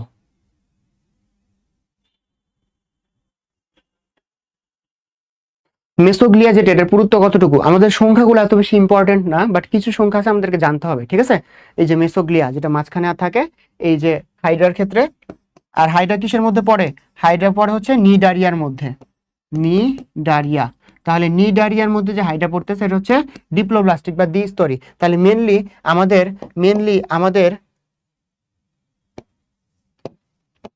আমাদের এই যে দ্বিস্তরী কি হইতেছে, এই কি হলো, আচ্ছা আচ্ছা যাই বাদ দিই। তাহলে মেনলি হচ্ছে নিডারিয়াটা হচ্ছে তোমার ডিপ্লোব্লাস্টিক বা দ্বিস্তরী, বুঝছো। আচ্ছা, এই মেসোগ্লিয়ার পুরুত্ব হচ্ছে 0.1 মাইক্রোমিটার, বুঝছো, 0.1 মাইক্রোমিটার। আচ্ছা, এরপরে হচ্ছে ত্রিস্তরী যেটা আসি, ত্রিস্তরী কোথা থেকে, ত্রিস্তরী হচ্ছে এই যে নিডারিয়ার পরের থেকে, ঠিক আছে। নিডারিয়ার পরে কি আছে, নিডারিয়ার পরে আছে তোমার প্লাটিহেলমিনথিস। তাহলে ওইখান থেকে বাকি যেগুলো আছে, বাকি হচ্ছে তোমার ট্রিপ্লোব্লাস্টিক। এখন তুমি বলতে পারো যে ভাইয়া প্রথমটা যেটা পরিফেরা তাহলে কোনো জার্ম লেয়ার কেন নাই? কারণ পরিফেরাতে শুধু কোষ থাকে, কোষীয় লেভেলের। কোষগুলা তো তোমার কি গঠন করে না, টিস্যুই গঠন করে না, কোষগুলা টিস্যুই গঠন করে না, ঠিক আছে। এই জন্য কি হয় না, কোনো লেয়ার হয় না, ওখানে একটা লেয়ারেই থাকে, ঠিক আছে। কোনো ওইরকম আলাদা করে লেয়ার হচ্ছে না, বুঝছো, কারণ ওখানে সবগুলা কোষ হিসেবেই আছে, কোষ থেকে তো টিস্যু হয় নাই, তাই না। এই জন্য কোনো জার্ম লেয়ার তৈরি হয় না, মানে ডিপ্লোব্লাস্টিক বা ট্রিপ্লোব্লাস্টিক কোনোটাই হয় না। আচ্ছা, আমরা যদি একটু দেখি এখানে, এই যে দেখো গ্যাস্ট্রুলা যে পর্যায়টা আছে, গ্যাস্ট্রুলা পর্যায় যেটা দেখালাম, যেখানে তোমার অঙ্গগুলো পরিণত হয়, এটা হয় হচ্ছে দ্বিস্তরী হবে অথবা ত্রিস্তরী হবে, ঠিক আছে। দ্বিস্তরী কোনটা, নিডারিয়ার কোনটা, হাইড্রা, বুঝছো। আচ্ছা, বাকি এখনো যেগুলো কথা লেখা আছে সেগুলো আমরা অলরেডি পড়ে ফেলছি। ত্রিস্তরী কোনটা? ত্রিস্তরী হচ্ছে তোমার এই যে বাকি যেটা মানে প্লাটিহেলমিনথেস থেকে শুরু করে তোমার কি পর্যন্ত, কর্ডাটা পর্যন্ত, যেটা আমি অলরেডি বললাম। ঠিক আছে, মানুষ হচ্ছে হোমোস্যাপিয়েন্স সায়েন্টিফিক নেম। তারপর হচ্ছে ফিতাকৃমি, ফিতাকৃমির সায়েন্টিফিক নেম কি? Taenia solium. আচ্ছা, এটা কেমন মনে রাখবা? ফিতা যেটা, ফিতা তোমরা কি করো, ফিতা হচ্ছে তোমার যে বাসায় যে ফিতা থাকে, ঠিক আছে, যেটাতে তুমি মাপো, ওই ফিতাটা কি থাকে, গোল করে ঘোরানো থাকে, পেঁচানো থাকে। তুমি কি করো, ওটা খুলে এরকম লম্বা করো আগে, তাই না? ওরকম লম্বা করো। তার মানে কি, ফিতা কৃমি কি করতেছো, তুমি টেনে সুলে ফেলতেছো। ঠিক আছে, একসাথে বাঁধা ছিল, ওটা তুমি কি করতেছো, টেনে সুলে ফেলতেছো, ওটা হচ্ছে ফিতা কৃমি। তাহলে ফিতা কৃমি হচ্ছে তুমি আগে কি করতেছো, টানতেছো, তাহলে টেনিয়া যেখানে আছে ওটা কি হবে, ফিতা কৃমি হবে। আচ্ছা, এগুলো হচ্ছে আমাদের মনে রাখার কিছু এরকম ট্রিক্স বা গল্প দ্বারা আমাদেরকে এগুলো মনে রাখতে হবে। ঠিক আছে, টেনিয়া সোলিয়াম মানে একদম টেনে ফেলতেছ, তুমি টেনে যেখানে থাকবে সেটাই দেখাবা, বুঝছো? তাহলেই হয়েছে। ফিতা তুমি কি করতেছ, টেনে ধরতেছ। আচ্ছা, দ্বিস্তরী ত্রিস্তরীর মধ্যে পার্থক্য, এই পার্থক্যটা তুমি যদি নিডারিয়া বা হাইড্রা, এটা যে ডিপ্লোব্লাস্টিক, এটা মনে রাখো তাইলেই হবে, বুঝছো? তাহলে কি কিভাবে দেখো তো, নেমাটোসিস তোমরা হাইড্রাতে পাইছো না, হাইড্রা তো নিডারিয়া, তাই না? নিডারিয়া মানে কি ডিপ্লোব্লাস্টিক, তাহলে নেমাটোসিস এখানে থাকবে, তাহলে বাকি যেটা ট্রিপ্লোব্লাস্টিক ওখানে থাকবে না। তারপরে দেখো তোমার হচ্ছে পলিপ মেডুসা, পলিপ মেডুসা এখানে থাকে, তাহলে এখানে কি থাকবে না। ঠিক আছে। আচ্ছা, আরেকটা জিনিস দেখো, দেহ গহ্বর বা গ্যাস্ট্রোভাস্কুলার গহ্বর বা সিলেন্টেরন, এই সিলেন্টেরন যেটা এখানে কিন্তু কি হয়, পরিপাক হয়। হাইড্রার কি হয়, পরিপাক হয়। তাহলে হাইড্রাতে এটা আছে, ঠিক আছে, তার মানে কি নিডারিয়াতে আছে। হাইড্রা দ্বারাই কিন্তু আমরা ডিপ্লোব্লাস্টিক গুলো মনে রাখতেছি, তাহলে তার মানে কি নিডারিয়াতে আছে, নাই কোথায়, বাকি যেটা ট্রিপ্লোব্লাস্টিক সেখানে নাই। ঠিক আছে, ট্রিপ্লোব্লাস্টিকে কি, ট্রিপ্লোব্লাস্টিকে একদম ট্রু গহ্বর যেটা হচ্ছে সিলম, সিলম জিনিসটাকে একটু আগে একটু পরে আমরা পড়াবো। ঠিক আছে, সিলেন্টেরন এটা হচ্ছে একটা গহ্বর, সিলম এটাও একটা গহ্বর, দুইটা আলাদা জিনিস। ঠিক আছে, সিলম জিনিসটা কি, সিলম জিনিসটা একটু পরে আমরা পড়বো। বাট সিলেন্টেরন কি, সিলেন্টেরনে কি হয়, তোমার যে শোষণ মানে পরিপাক গুলো হয়, বুঝছো? সিলেন্টেরন হচ্ছে গ্যাস্ট্রোভাস্কুলার ক্যাভিটি বা গহ্বর, এই গহ্বরে কি হয়, পরিপাক হয়, বহিঃকোষীয় পরিপাক গুলা হয়। আচ্ছা, হ্যাঁ, ফিতা কৃমিকে তুমি কি করবা, টেনে টেনে লম্বা করবা, এই জন্য টেনে টানতেছো তুমি, যেখানে টেনিয়া আছে সেটা কি হবে, ফিতা কৃমি হবে। আচ্ছা, হ্যাঁ, পলিপ মেডুসা দশাটা আমরা পড়বো, কোথায় পড়বো, নিডারিয়া যে ফাইলামটা আছে, নিডারিয়া ফাইলামে যে আমরা পড়বো। ঠিক আছে, পলিপ আর মেডুসা দশা। আচ্ছা, ওইখানে আমরা বিস্তারিত পড়বো, এগুলা মোটামুটি মনে থাকে। ঠিক আছে, আমরা হচ্ছে কি করতেছি, আমরা হচ্ছে একটু রিক্যাপ করতেছি। ঠিক আছে, সাথে সাথে তোমরা পড়ে ফেলো, আমরা আগাই, সমস্যা নাই, আমরা একটু তাড়াতাড়ি আগাই যেহেতু তোমরা পারো এগুলা। আচ্ছা, প্রতিসাম্যতা, প্রতিসাম্যতা প্রধানত দুই প্রকার। কয় প্রকার, দুই প্রকার। তুমি ভাগ করতে পারো কি পারো না। ঠিক আছে, যদি ভাগ করতে পারো তার মানে কি ওগুলো প্রতিসাম্য হবে, আর যদি তুমি ভাগ করতে না পারো মানে একটা তল দ্বারা বিভাজন করে দুইটা সমান অংশে তুমি ভাগ করতেছো, ঠিক আছে, যদি না পারো তাহলে কি হবে, অপ্রতিসাম্য হবে। অপ্রতিসাম্য কোনটা, একটা হচ্ছে পিলা গ্লোবাসা আর একটা হচ্ছে ক্লিওনা সিলাটা, একটা হচ্ছে স্পঞ্জ আর এটা কি আপেল শামুক। যে সাইন্টিফিক নামগুলো লিখছি এখনই দেখে ফেলো, খুবই ইম্পর্টেন্ট। পিলা গ্লোবাসা এটা কি আপেল শামুক, ক্লিওনা সিলাটা এটা কি স্পঞ্জ, বুঝছো? আচ্ছা, তাহলে প্রতিসাম্য যেগুলো সেগুলো কয় প্রকার, প্রতিসাম্য একটা হচ্ছে অরিও, তারপর হচ্ছে দ্বি অরিও,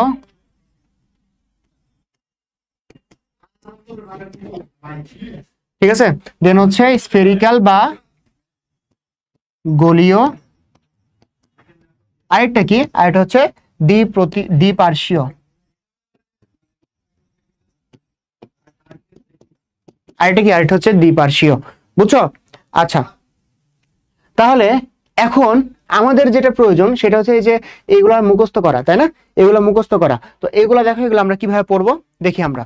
আচ্ছা, প্রথমে যেটা দেখতে পাচ্ছ, প্রথমে যেটা দেখতে পাচ্ছ সেটা কি, গলীয় প্রতিসাম্য। গলীয়, গলীয়তে কি আছে, একটা ও আছে, ঠিক আছে, ও এর মতন একটা উচ্চারণ আছে, গলীয়, গলীয়। তাহলে গলীয় কোনগুলো হবে, যেখানে ও এর মতন থাকবে, তার মানে কি রেডিও, ঠিক আছে, তারপর হচ্ছে ভলভো, গ্লোবাটার, ঠিক আছে, দুইটাতে তো ও আছে, ভলভো গ্লো, ঠিক আছে, দুইটাতে কি আছে, ও এর মতন উচ্চারণ আছে। তারপর হচ্ছে হেলিও, হেলিও, তাহলে হেলিও, রেডিও, ভলভো সবগুলাতে কি আছে, ও এর মতন উচ্চারণ আছে, এবং গলীয় এটা তো কি ও এর মতন উচ্চারণ, তাহলে শেষ, মিলে গেছে। ঠিক আছে, আপেল শামুক আছে, আপেল শামুক পাঠায় দিও আমাকে। আচ্ছা, তাহলে দেখো এই জিনিসগুলো তুমি অন্য জায়গায় পাবা না, মানে এই উচ্চারণটা শুধু এটার সাথে মিলবে, বাকিগুলোর সাথে মিলবে না, ঠিক আছে? তাহলে গলীয়, রেডি, কি বলছে গলীয়, এটা কি একটা হচ্ছে ভলভো, রেডিও, হেলিও, সবগুলোতে কি আছে ও এর মতন আছে। তোমাকে আর মানে ভিতরে আর কি আছে এগুলো বানান এক্সচেঞ্জ করে পরীক্ষাতে দিবে না, এত তেল নাই, ঠিক আছে? বানান এক্সচেঞ্জ করে দিবে না, তুমি আশেপাশে ওইরকম পাইলে জায়গায় ফেলতে পারবা। হেলিও, ওখানে হেলিয়া দিবে না, হেলি ই দিবে না, এরকম দিবে না, হেলি ওই দিবে সব সময়, বুঝছো? বানান চেঞ্জ করবে না। আচ্ছা, আম থাকলে হয়েছে না। এরপর আছো অরীয় প্রতিসাম্য। অরীয় প্রতিসাম্য যেটা কি, সেটা কি, এটাকে তুমি যদি ভাগ করো তাহলে তাহলে তুমি কি করবা, দুইয়ের বেশি মানে দুইয়ের বেশি সংখ্যক অর্ধাংশে তুমি ভাগ করতে পারবা। তার এদিকে একটা মনে করো এটাকে আমি ভাগ করতেছি, এদিক দিয়ে একটা কোপ দিতে পারবা, এদিক দিয়ে একটা কোপ দিতে পারবা, এদিক দিয়ে একটা কোপ দিতে পারবা, তার মানে কি দুইয়ের বেশি অর্ধাংশে তুমি ভাগ করতে পারবা, ঠিক আছে? আচ্ছা, তাহলে এটার এক্সাম্পলটা কি, অরীয়র এক্সাম্পল হচ্ছে সবগুলা হচ্ছে কোথায় পাবো আমরা অরীয়গুলা, অরীয়গুলা পাবো হচ্ছে নি ডারিয়াতে পাবো। কোথায় পাবো আমরা, নি ডারিয়াতে পাবো, এটা আমরা মনে রাখবো। অরীয়গুলা কোথায় পাবো আমরা, নি ডারিয়াতে পাবো। এখন নি ডারিয়ার ওখানে যে আমরা যখন পড়বো তখন এই উদাহরণগুলাই পাবো। তার মানে কি একবার যদি আমরা উদাহরণগুলো মুখস্থ করি তাহলে আমরা দুইবার অ্যান্সার করতে পারবো, ঠিক আছে? আচ্ছা, তাহলে সি অ্যানিমন, তারপর হচ্ছে হাইড্রা, জেলিফিশ, তারপর হচ্ছে তোমার এগুলা যেগুলো আছে এগুলো কি হবে, এগুলো হবে তোমার হচ্ছে অরীয় প্রতিসাম্য, বুঝছো? আচ্ছা, আমি আবারও বলতেছি, তুমি হচ্ছে তোমার যে ছন্দ, ছন্দ দ্বারাও করতে পারো, বাট বাট ছন্দ যদি ভুলে যাও তাহলে তো বিপদ, তাই না? তাহলে তার মানে কি প্রথমবার তোমাকে ভালোভাবে নামগুলো পড়তে হবে, মুখস্থ করে ফেলতে হবে, ঠিক আছে? আচ্ছা, দ্বিঅরীয় যেগুলা, দ্বিঅরীয় কি হচ্ছে তোমার টিনোফেরা, আর এটা হচ্ছে সিলোপ্লানা, ঠিক আছে? এগুলা কি, এগুলো হচ্ছে তোমার দ্বিঅরীয়। দ্বিঅরীয়তে তুমি কয়টা ভাগে ভাগ করতে পারবা, তুমি হচ্ছে এই যে সমকোণে তুমি দুইটা কোপ দিতে পারবা। যদি একটা কোপ এভাবে দাও আর একটা কোপ কিভাবে দিবা, এভাবে দিবা, দিয়ে চারটা ইকুয়াল অংশে তুমি ভাগ করতে পারো। কয়টা, চারটা ইকুয়াল অংশে ভাগ করতে পারবা। একটা কোপ এভাবে দিবা আর একটা কোপ কিভাবে দিবা, এভাবে দিবা, ঠিক আছে? এটা কি, এটা হচ্ছে তোমার দ্বিঅরীয় প্রতিসম। দ্বিঅরীয় প্রতিসম কোনটা, একটা হচ্ছে টিনোফোরা, একটা কি সিলোপ্লানা, বুঝছো? আচ্ছা, এটা কি, এটা হচ্ছে তুমি মনে রাখবা সি দিয়ে, সি যেখানে থাকবে, সি যেখানে থাকবে সেটা কি হবে, দ্বিঅরীয়। তুমি জাস্ট সি দ্বারা মনে রাখবা, টিনোফেরা, সিলোপ্লানা, সি দ্বারা, সি দিয়ে আর কোনোটা নাই, ঠিক আছে?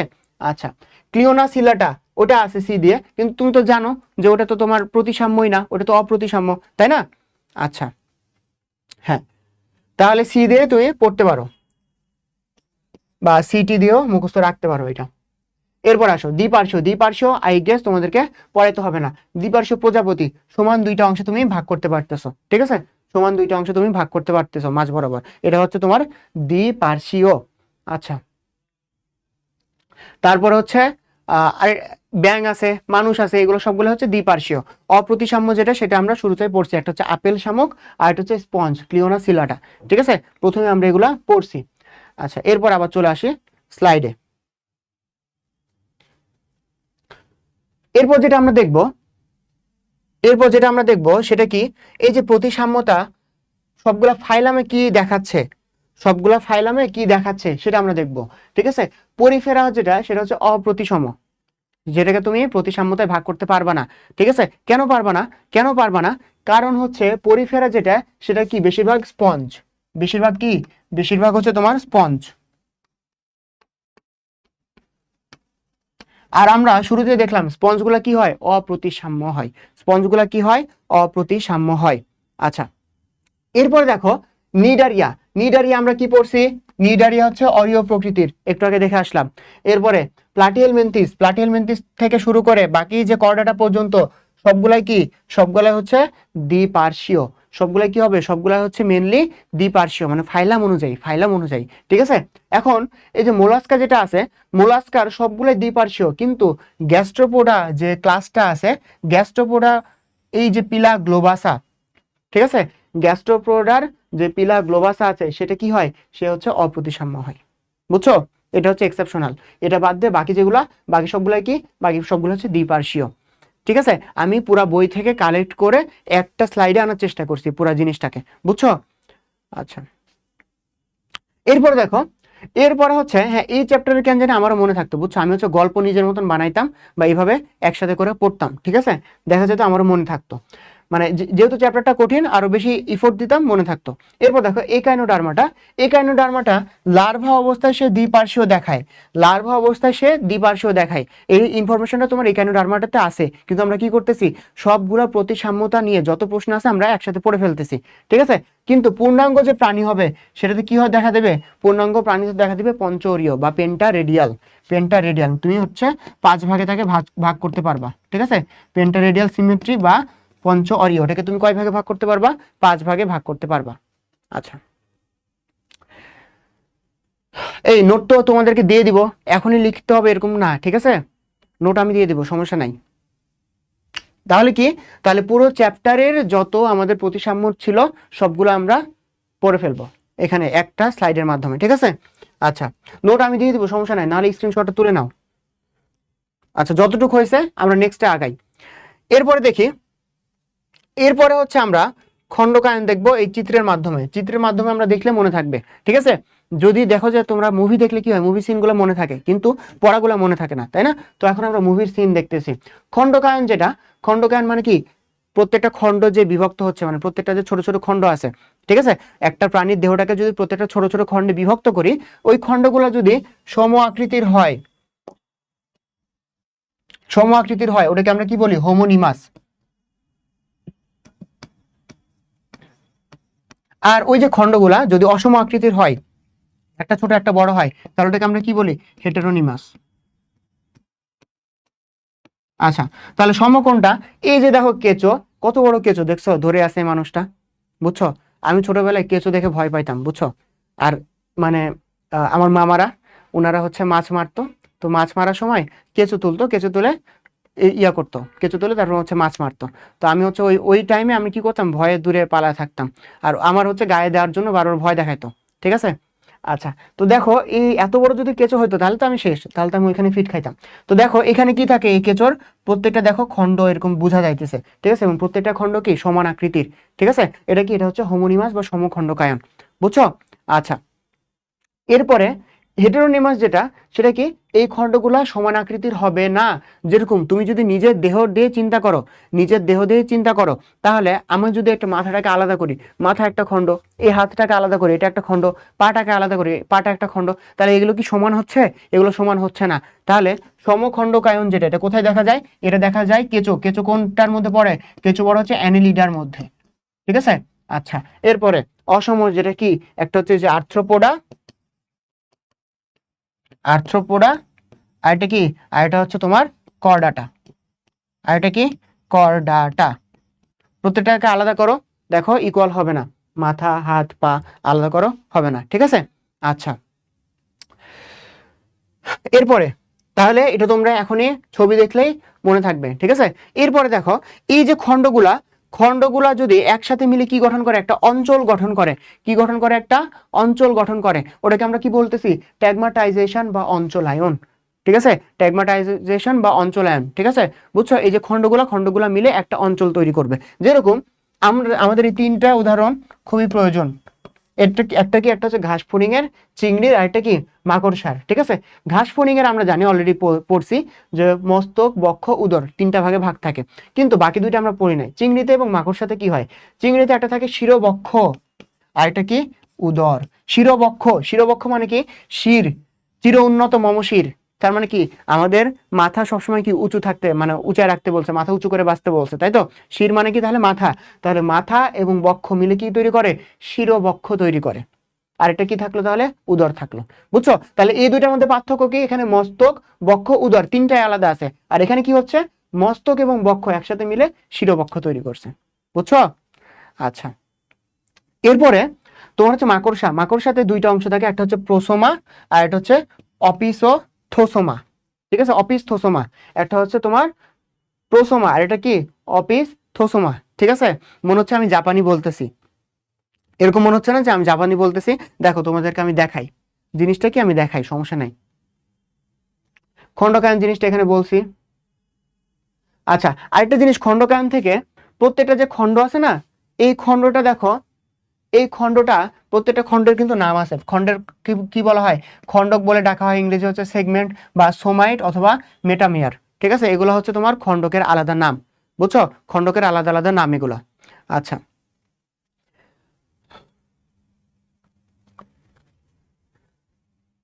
তাহলে আমরা হচ্ছে একটু দেখি অঞ্চলায়ন, ট্যাগমাটাইজেশন।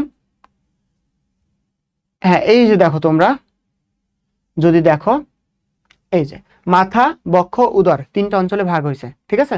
চিংড়ির ক্ষেত্রে দেখো মাথাটাকে তুমি আলাদাভাবে আইডেন্টিফাই করতে পারতেছো না, বক্ষের সাথে যেন মাথাটা লেগে আছে, এই জন্য এটা নাম দিচ্ছে শিরবক্ষ, আর এটা হচ্ছে উদর। বুঝছো, শিরবক্ষ উদর দুইটা গেল। আর আর জাপানি যেটা আমাদের পড়ার কথা, এই যে প্রোসোমা, অপিস, থোসোমা। বুঝছো, এই জিনিসটা কি, তোমার মাকড়সা যদি তুমি ভালো করে দেখো, দেখবা যে মাকড়সাতে মনে হচ্ছে যে দুইটা এরকম বেলুন ফুলে দুইটা বেলুনকে ভাবে যুক্ত করছে, দুইটা বেলুনকে একটা যুক্ত করছে। এই বেলুনটার ডিরেকশন কি, এই বেলুনটার ডিরেকশন সামনের দিকে, এই বেলুনটার ডিরেকশন পিছনের দিকে, এভাবে যুক্ত করছে দেখে মনে হচ্ছে, তাই না? তো এই দুইটা আকৃতি কাছাকাছি সেম, কাছাকাছি সেম। যেটা সামনের দিকে থাকে এটার নাম কি, প্রোসোমা। প্রো মানে হচ্ছে সামনে, যে সামনে আগায় থাকে, এটা হচ্ছে প্রোসোমা, ঠিক আছে। আর হচ্ছে অপিস, থোসোমা। অপিস মানে কি, অপিস মানে হচ্ছে তোমার উল্টো, বিপরীত, ঠিক আছে। তার মানে কি, প্রোসোমার বিপরীত যেটা সেটা হচ্ছে অপিস, অপিস থোসোমা, ঠিক আছে, অপিস থোসোমা। তাহলে এই যে বেলুন দুইটার মতন দেখো অংশ, বেলুন দুইটা তুমি বইয়ে দেখবা বইয়ে দেখলে বুঝতে পারবা, ঠিক আছে। একটা কি সামনের দিকে প্রোসোমা, পেছনের দিকে অপিস থোসোমা। আচ্ছা, তাহলে আমাদের এটা শেষ, এটা হচ্ছে অঞ্চলায়ন দেখাইলাম, সামনাসামনি একদম দেখাইছে, আই গেস তোমাদের সবার মনে থাকবে, ঠিক আছে। আচ্ছা, এই যে এখানে লেখা আছে সবগুলো, প্রোসোমা, অপিস, থোসোমা রিডিং আকারে লেখা আছে। এরপর দেখো, এরপর যদি উপাঙ্গ জিনিসটা বলি, উপাঙ্গ জিনিসটা কি, উপাঙ্গ হচ্ছে তোমার তোমার মেন যে অঙ্গগুলো আছে তোমার শরীরে বা প্রাণীর শরীরে, মেন যে অঙ্গগুলো আছে ওইগুলা বাদ দিয়ে কিছু কিছু এক্সট্রা পার্ট থাকবে, এক্সট্রা কিছু অঙ্গ থাকবে যেগুলা সবার ক্ষেত্রে কমন না, সবার ক্ষেত্রে কমন না, ঠিক আছে। ওগুলাকে কি কি বলে, ওগুলাকে বলা হয় উপাঙ্গ। ওগুলা কি করে, ওইগুলা তার হচ্ছে শিকার, খাদ্য গ্রহণ এগুলাতে সাহায্য করে। বুঝছো, শিকার, খাদ্য গ্রহণ এগুলাতে সাহায্য করে। এই আজকে আর থাক, আরে কতক্ষণ হলো, বেশিক্ষণ তো হয় নাই, 1 ঘন্টা কি হয়েছে, 1.5 ঘন্টা হয়েছে, 1.5 ঘন্টা পড়াবো, 1.5 ঘন্টা পড়াবো, সমস্যা নাই। তোমরা তো ফিজিক্স ক্লাস 4 ঘন্টা পড়ো, 3.5 ঘন্টা পড়ো, তখন তো বলো না, আমার খালি বায়োলজি পড়তে আসে, সমস্যা না। আচ্ছা, তাহলে আর্থ্রোপোডাতে যে এই যে অ্যান্টেনা আছে, অ্যান্টেনার কাজ কি, অ্যান্টেনার কাজ হচ্ছে সংবেদ গ্রহণ করা, ঠিক আছে, অ্যান্টেনা স্টাইল। মোলাস্কাতে কি থাকে, পোডিয়া থাকে। বুঝছো, এটা কি করে, পোডিয়াটা কি করে, চলনে সাহায্য করে। মাছে কি থাকে, মাছে থাকে তোমার পাখনা, পাখনা দিয়েও চলনে সহায়তা করে। বুঝছো, পতঙ্গ পাখিতে কি থাকে, ডানা থাকে, ডানা দিয়ে চলনে সাহায্য করে।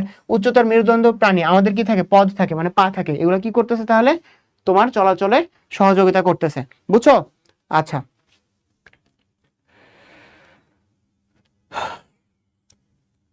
এই তেলাপোকা, যেটা তেলাপোকা, এরা এমন একটা প্রাণী, বুঝছো, এরা উঠতেও পারে, উঠতেও পারে। তুমি চিন্তা করছো, আমি দেখতেছি, আমি হচ্ছে ওই যে ময়মনসিংহ গেছিলাম, তো ওইখানে দেখতেছি যে তোমার হচ্ছে তেলাপোকা, আমি একটা মারতে গেছি, স্যান্ডেল দিয়ে মারতে গেছি, তেলাপোকাটা উড়াল দিছে, উড়ে যায়, যে ভয় পাইতেছিল, বুঝছো, ওরই গায়ে যায় বসছে।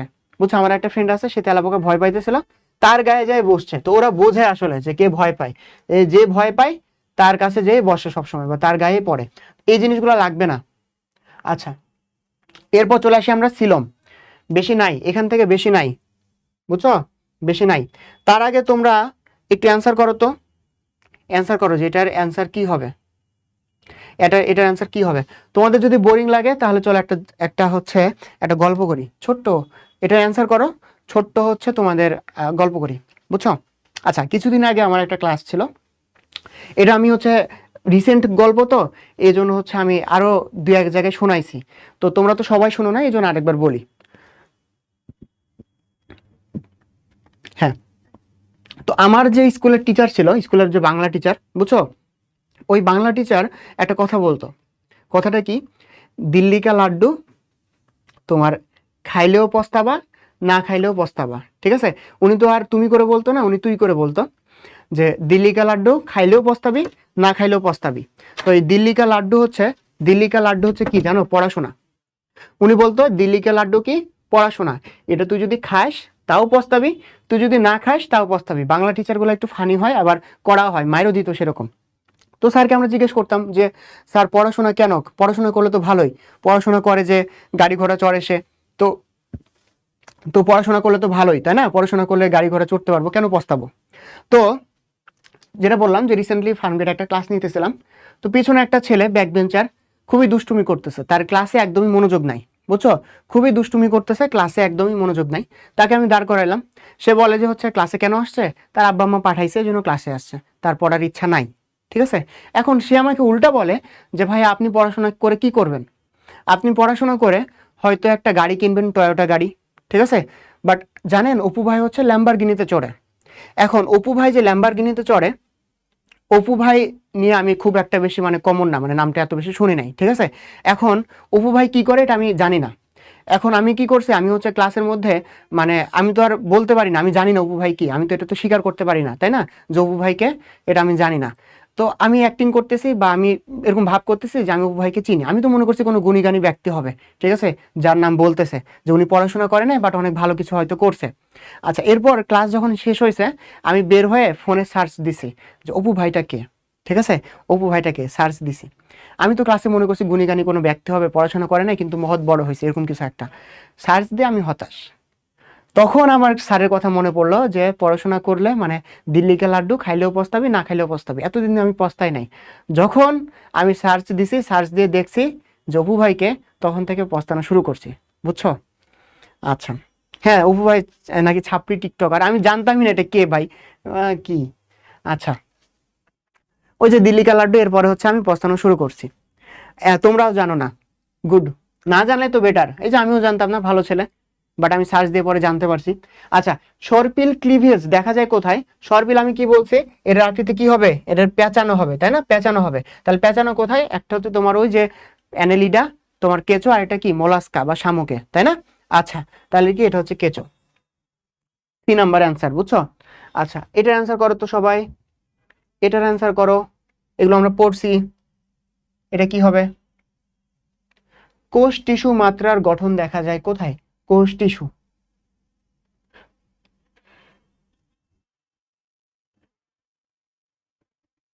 আচ্ছা, হ্যাঁ তোমাদের যদি মনে হয় যে তোমরা অপু ভাইয়ের মতন কাজ কারবার করতে পারো, ঠিক আছে, করতে পারবা, তাহলে পড়াশোনার দরকার নাই, কিন্তু তোমরা তো পারবা না, আমরা তো ভদ্র সমাজের মানুষ, তাই না, আমরা কি ওগুলা কাজ করতে পারবো, পারবো না, এই জন্য কি করতে হবে, পড়াশোনা করতে হবে, পড়াশোনা ছাড়া উপায় নাই। আমি কি চুল কালার করতে পারবো রে, মানে তুমি চিন্তা করছো, তুমি খালি আমাকে চিন্তা করো যে আমি চুল কালার করছি, কেউ যদি আমার হচ্ছে স্বপ্নেও চুল কালার করে দিয়ে যায়, মানে আমি ঘুমাইতেছি কেউ আমার চুলটা কালার করে দিয়ে যাইতেছে গেছে, আমি পরের দিন কি করবো, পরের দিন তো আমি সুইসাইড করবো, মানে বা টাকলা করবো, আমার চুল কালার করা। আচ্ছা, ওগুলো তো আমরা পারবো না, তাই না, এই জন্য কি করতে হচ্ছে, পড়াশোনা করতে হচ্ছে। আচ্ছা, কোষ টিস্যু মাত্রার গঠন দেখা যায়, এটা কি, হ্যাঁ সবাই বি অ্যান্সার করছো। আচ্ছা, বিটা কি, নিডারিয়া, তাই না। আচ্ছা, প্রথমটা কি, প্রথমটা হচ্ছে তোমার পরিফেরা, পরিফেরা হচ্ছে কোষীয় মাত্রার, এরপরে কি, এরপরে হচ্ছে তোমার নিডারিয়া। আচ্ছা, দেখছো তোমরা পারো। এরপর আমরা সিলোমে আসি, সিলোমে চলে আসি। সিলোম জিনিসটা কি এটা আমাদেরকে জানতে হবে, সিলোম নিয়ে দেখবো অনেক কথা লেখা আছে, বাট সিলোম জিনিসটা কি এটা আগে আমাদেরকে জানতে হবে। পিঙ্ক কালার যদি করে তাহলে তো কথাই নাই, তাহলে তো টাকলা করা শিওর। আচ্ছা, সিলোম যেটা, সিলোমটা কি, প্রথমে এর উৎপত্তি দেখতে হবে, সিলোমের উৎপত্তি কোথা থেকে জানো, সিলোমের উৎপত্তি হচ্ছে তোমার মেসোডার্ম থেকে, তাহলে সিলোমের উৎপত্তি কোথা থেকে হয়, মেসোডার্ম থেকে হয়, তাহলে মেসোডার্ম কি সবার আছে, মেসোডার্ম সবার নাই, কাদের আছে, যারা ট্রিপ্লোব্লাস্টিক, যারা ট্রিপ্লোব্লাস্টিক তাদেরই কিন্তু মেসোডার্ম আছে, একটোডার্ম, মেসোডার্ম, এন্ডোডার্ম, তাহলে মেসোডার্ম কাদের আছে, যারা ট্রিপ্লোব্লাস্টিক। দেখছো, তাহলে আমরা আগেই কিন্তু বের করে ফেললাম যে সিলোম কাদের থাকবে, ট্রিপ্লোব্লাস্টিক এদের কিন্তু থাকবে, ঠিক আছে। আচ্ছা, এরপরে মেসোডার্মাল কোষ, মেসোডার্ম থেকে যেহেতু উৎপত্তি, মেসোডার্মের যে কোষগুলা থাকবে ওই কোষগুলাই তোমার সিলোম তৈরি করবে, এই কোষগুলাকে কি বলতেছে আমরা, মেসোডার্মাল কোষ। আচ্ছা, এরপরে এরপরে দেখো এটার একটা ঝিল্লি থাকবে, একটা ঝিল্লি দ্বারা সে আবৃত থাকবে গহ্বরটা, বুঝছো, গহ্বর যেহেতু তার চারপাশে একটা আবরণ থাকবে, ওই আবরণটাকে আমরা কি বলি, পেরিটোনিয়াম ঝিল্লি, পেরিটোনিয়াম ঝিল্লি, তার চারপাশে যে আবরণ থাকবে ওটাকে বলি আমরা পেরিটোনিয়াম ঝিল্লি। আচ্ছা, এরপরে দেখো, এরপরে কি, এরপরে হচ্ছে দেহ প্রাচীর এবং পৌষ্টিক নালীর মাঝে থাকবে, মাঝে থাকবে। পৌষ্টিক নালীটা কি, পৌষ্টিক নালীটা হচ্ছে একদম ভেতরের পার্ট, তাই না, যেখানে কি হয়, খাদ্যনালী হজম হয়, পরিপাক হয়, এবং দেহ প্রাচীরটা কি, দেহের যে আবরণ মানে বাইরের যে আবরণ সব থেকে বা প্রাচীর সেটা হচ্ছে দেহ প্রাচীর, এবং দুইটার কি হয়, মাঝামাঝিতে থাকে। তাহলে সিলোম সম্বন্ধে এই কয়টা ইনফো আমাদেরকে আগে জানতে হবে যে সিলোম জিনিসটা কি, সিলোমটা হচ্ছে একটা গহ্বর, ওই গহ্বর কই থেকে উৎপত্তি হয়, মেসোডার্ম থেকে উৎপত্তি হয়, মেসোডার্ম কাদের থাকে, ট্রিপ্লোব্লাস্টিকের থাকে, আমার কথাগুলো শোনো, মনে থাকবে সবকিছু। এরপর দেখো এটা কোন ধরনের কোষ দ্বারা তৈরি? মেসোডার্মাল কোষ দ্বারা তৈরি। ঠিক আছে। আচ্ছা, পেরিটোনিয়াম ঝিল্লি দ্বারা আবৃত থাকে, যেহেতু একটা গহ্বর, একটা আবৃত থাকবে, এবং এটার অবস্থান কোথায় হবে? পৌষ্টিক নালী এবং দেহপ্রাচীর দুইটার মাঝামাঝিতে অবস্থান হবে। এখন দেখো অ্যাসিলোমেট যেগুলা, অ্যাসিলোমেটের কি নাই? সিলম বা এই যে ফাঁকা গহ্বর, মানে যে গহ্বরটা নাই। তাহলে গহ্বরের জায়গায় কি থাকে? গহ্বরের জায়গায় থাকে এগুলা প্যারেনকাইমা, স্পঞ্জি প্যারেনকাইমা টিস্যু থাকে। ঠিক আছে, যেখানে তোমার কি থাকার কথা? এই যে তোমার সিলম থাকার কথা, ফাঁকা জায়গাটা থাকার কথা, সেখানে কি থাকে? স্পঞ্জি প্যারেনকাইমা টিস্যু বা কোষ দ্বারা পরিপূর্ণ থাকে। ঠিক আছে, এই জন্য ওটা কি হয়? এই জন্য হয় হচ্ছে অ্যাসিলোমেট। তার মানে কি? অ্যাসিলোমেট, অ্যাসিলোমেট, অ্যাসিলোমেট, মানে নাই, কি নাই? সিলমটা নাই। সিলম নাই বা গহ্বর নাই, কেন নাই? কারণ ওইখানে কি থাকে? স্পঞ্জি প্যারেনকাইমা টিস্যু দ্বারা আবৃত থাকে বা পরিপূর্ণ থাকে। ঠিক আছে। আচ্ছা, এরপরে সুডোসিলিমেট। সুডোসিলোমেটে কি? এখানে তোমার গহ্বরটা তৈরি হচ্ছে ঠিকই, কিন্তু সুডো মানে কি? সুডো মানে হচ্ছে ফলস বা পরিপূর্ণ না। ঠিক আছে, ট্রু না বা প্রকৃত না, এটা হচ্ছে অপ্রকৃত। বুঝছো? আচ্ছা, এই আচ্ছা, অপু ভাইয়ের যেগুলো কমেন্ট করছো ওটা তো ওই পার্টে ছিল। ঠিক আছে, ওই পার্টে ছিল, এরপর আর কমেন্ট করার দরকার নাই। সৌরভ, ওটা তখন আমি গল্প বলছি। ঠিক আছে, আচ্ছা, গল্প বলছি তখন ওরা কমেন্ট করছে, সমস্যা নাই, এখন আর কেউ করবে না। আচ্ছা, ইউসিলোমেট। ইউসিলোমেটে কি থাকবে? এদের হচ্ছে ট্রু থাকবে, ট্রু সিলম থাকবে, যে প্রকৃত সিলম, যে বৈশিষ্ট্যগুলো আমরা এখানে পড়ছি এগুলাই থাকবে। বুঝছো? ট্রু সিলম থাকবে। আচ্ছা, আমরা যদি একটু বইটা দেখি, বইটা যদি দেখো তোমরা, অ্যাসিলোমেট কোনটা? প্লাটিহেলমিনথিস, তারপর হচ্ছে তোমার নিমার্টি। এটা সুডোসিলিমেটটা কি? সুডোসিলিমেটটা হচ্ছে নেমাটোডা। নেমাটোডা মানে আমরা যদি ইয়াগুলো পড়ি, তোমার হচ্ছে ফাইলামগুলো পড়ি, তাহলে প্লাটিহেলমিনথিসটা কি? সুডোসিলোমেট। বুঝছো? আচ্ছা, এখন তুমি বলতে পারো, যে ভাইয়া পরিফেরা, পরিফেরা এবং হচ্ছে নিডারিয়া এটা কোথায় গেল? এখন বলো, পরিফেরা নিডারিয়াতে কি মেসোডার্ম থাকে? তার মানে কি ওদের সিলোমও নাই। ঠিক আছে, ওদের সিলোমও গঠন হয় না। ঠিক আছে, তার মানে কি? অ্যাসিলোমেটের মধ্যে প্লাটিহেল মেন্থিস তো পড়তেছে, প্লাটিহেল মেন্থিস পড়তেছে, তার সাথে কি থাকবে? তার সাথে পরিফেরা নিডারিয়াও থাকবে। ঠিক আছে, আরেকটা এক্সট্রা পড়তে হবে, সেটা হচ্ছে নিমার্টিন। নিমার্টিন জাস্ট এক্সট্রা তুমি পড়ে ফেলবা, নিমার্টিনটা এক্সট্রা পড়তে হবে। এখন দেখো সুডোসিলেমের যেটা, সেটা কেমন মনে রাখবা? নারিকেল দ্বারা মনে রাখবা, নারিকেল। ঠিক আছে, নারিকেল যেটা, সেটা হচ্ছে সুডোসিলেমেট। খুব কম জিনিস আমি হচ্ছে ছন্দ দিয়ে বলতেছি। ঠিক আছে, নারিকেলের ন দিয়ে কি? ন দিয়ে হচ্ছে নেমাটোডা, ন দিয়ে হচ্ছে নেমাটোডা। আচ্ছা, র দিয়ে কি? র দিয়ে হচ্ছে রোটিফেরা, রোটিফেরা। আচ্ছা, আর এই যে ক, এটা দিয়ে কি? এটা হচ্ছে কিনোরিনচা।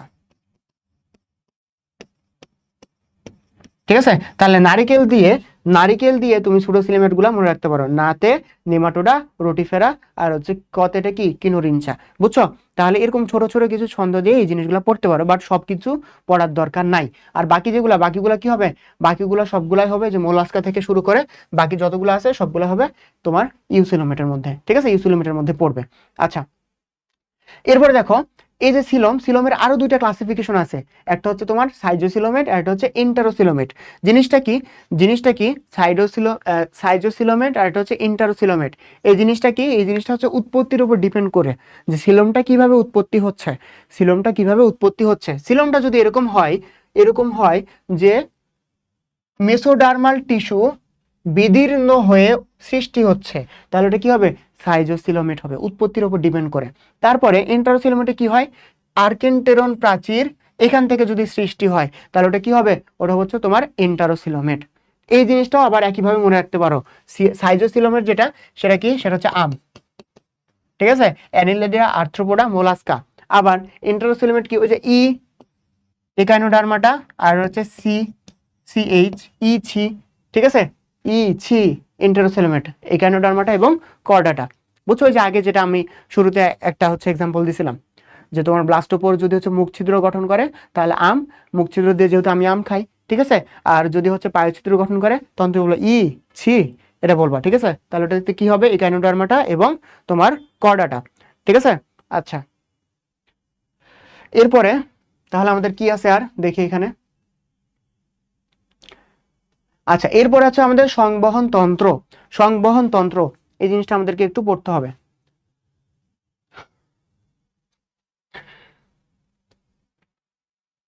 আচ্ছা, সংবহনতন্ত্র, এই যে রক্ত সংবহনতন্ত্র মানে যাদের রক্ত আছে, রক্ত থাকতে হবে কিন্তু, যাদের রক্ত আছে রক্তটা দুই জায়গায় থাকে, একটা হচ্ছে তোমার কি সাইনাসে, আর এটা কোথায় থাকে, রক্তনালীতে থাকে।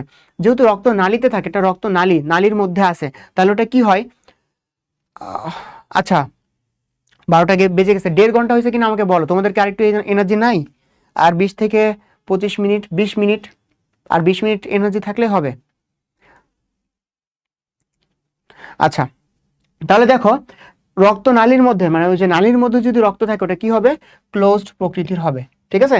আর যদি সাইনাসে থাকে, সাইনাস হচ্ছে একটা গহ্বর, একটা মুক্ত গহ্বর, তাহলে গহ্বরে মুক্ত অবস্থায় আছে, তাহলে ওটা কি হবে, ওপেন প্রকৃতির হবে, ঠিক আছে। তাহলে রক্ত সংবহন তন্ত্র যদি সাইনাসে থাকে তাহলে ওপেন হবে, যদি রক্তনালীতে থাকে তাহলে ক্লোজড হবে, ঠিক আছে।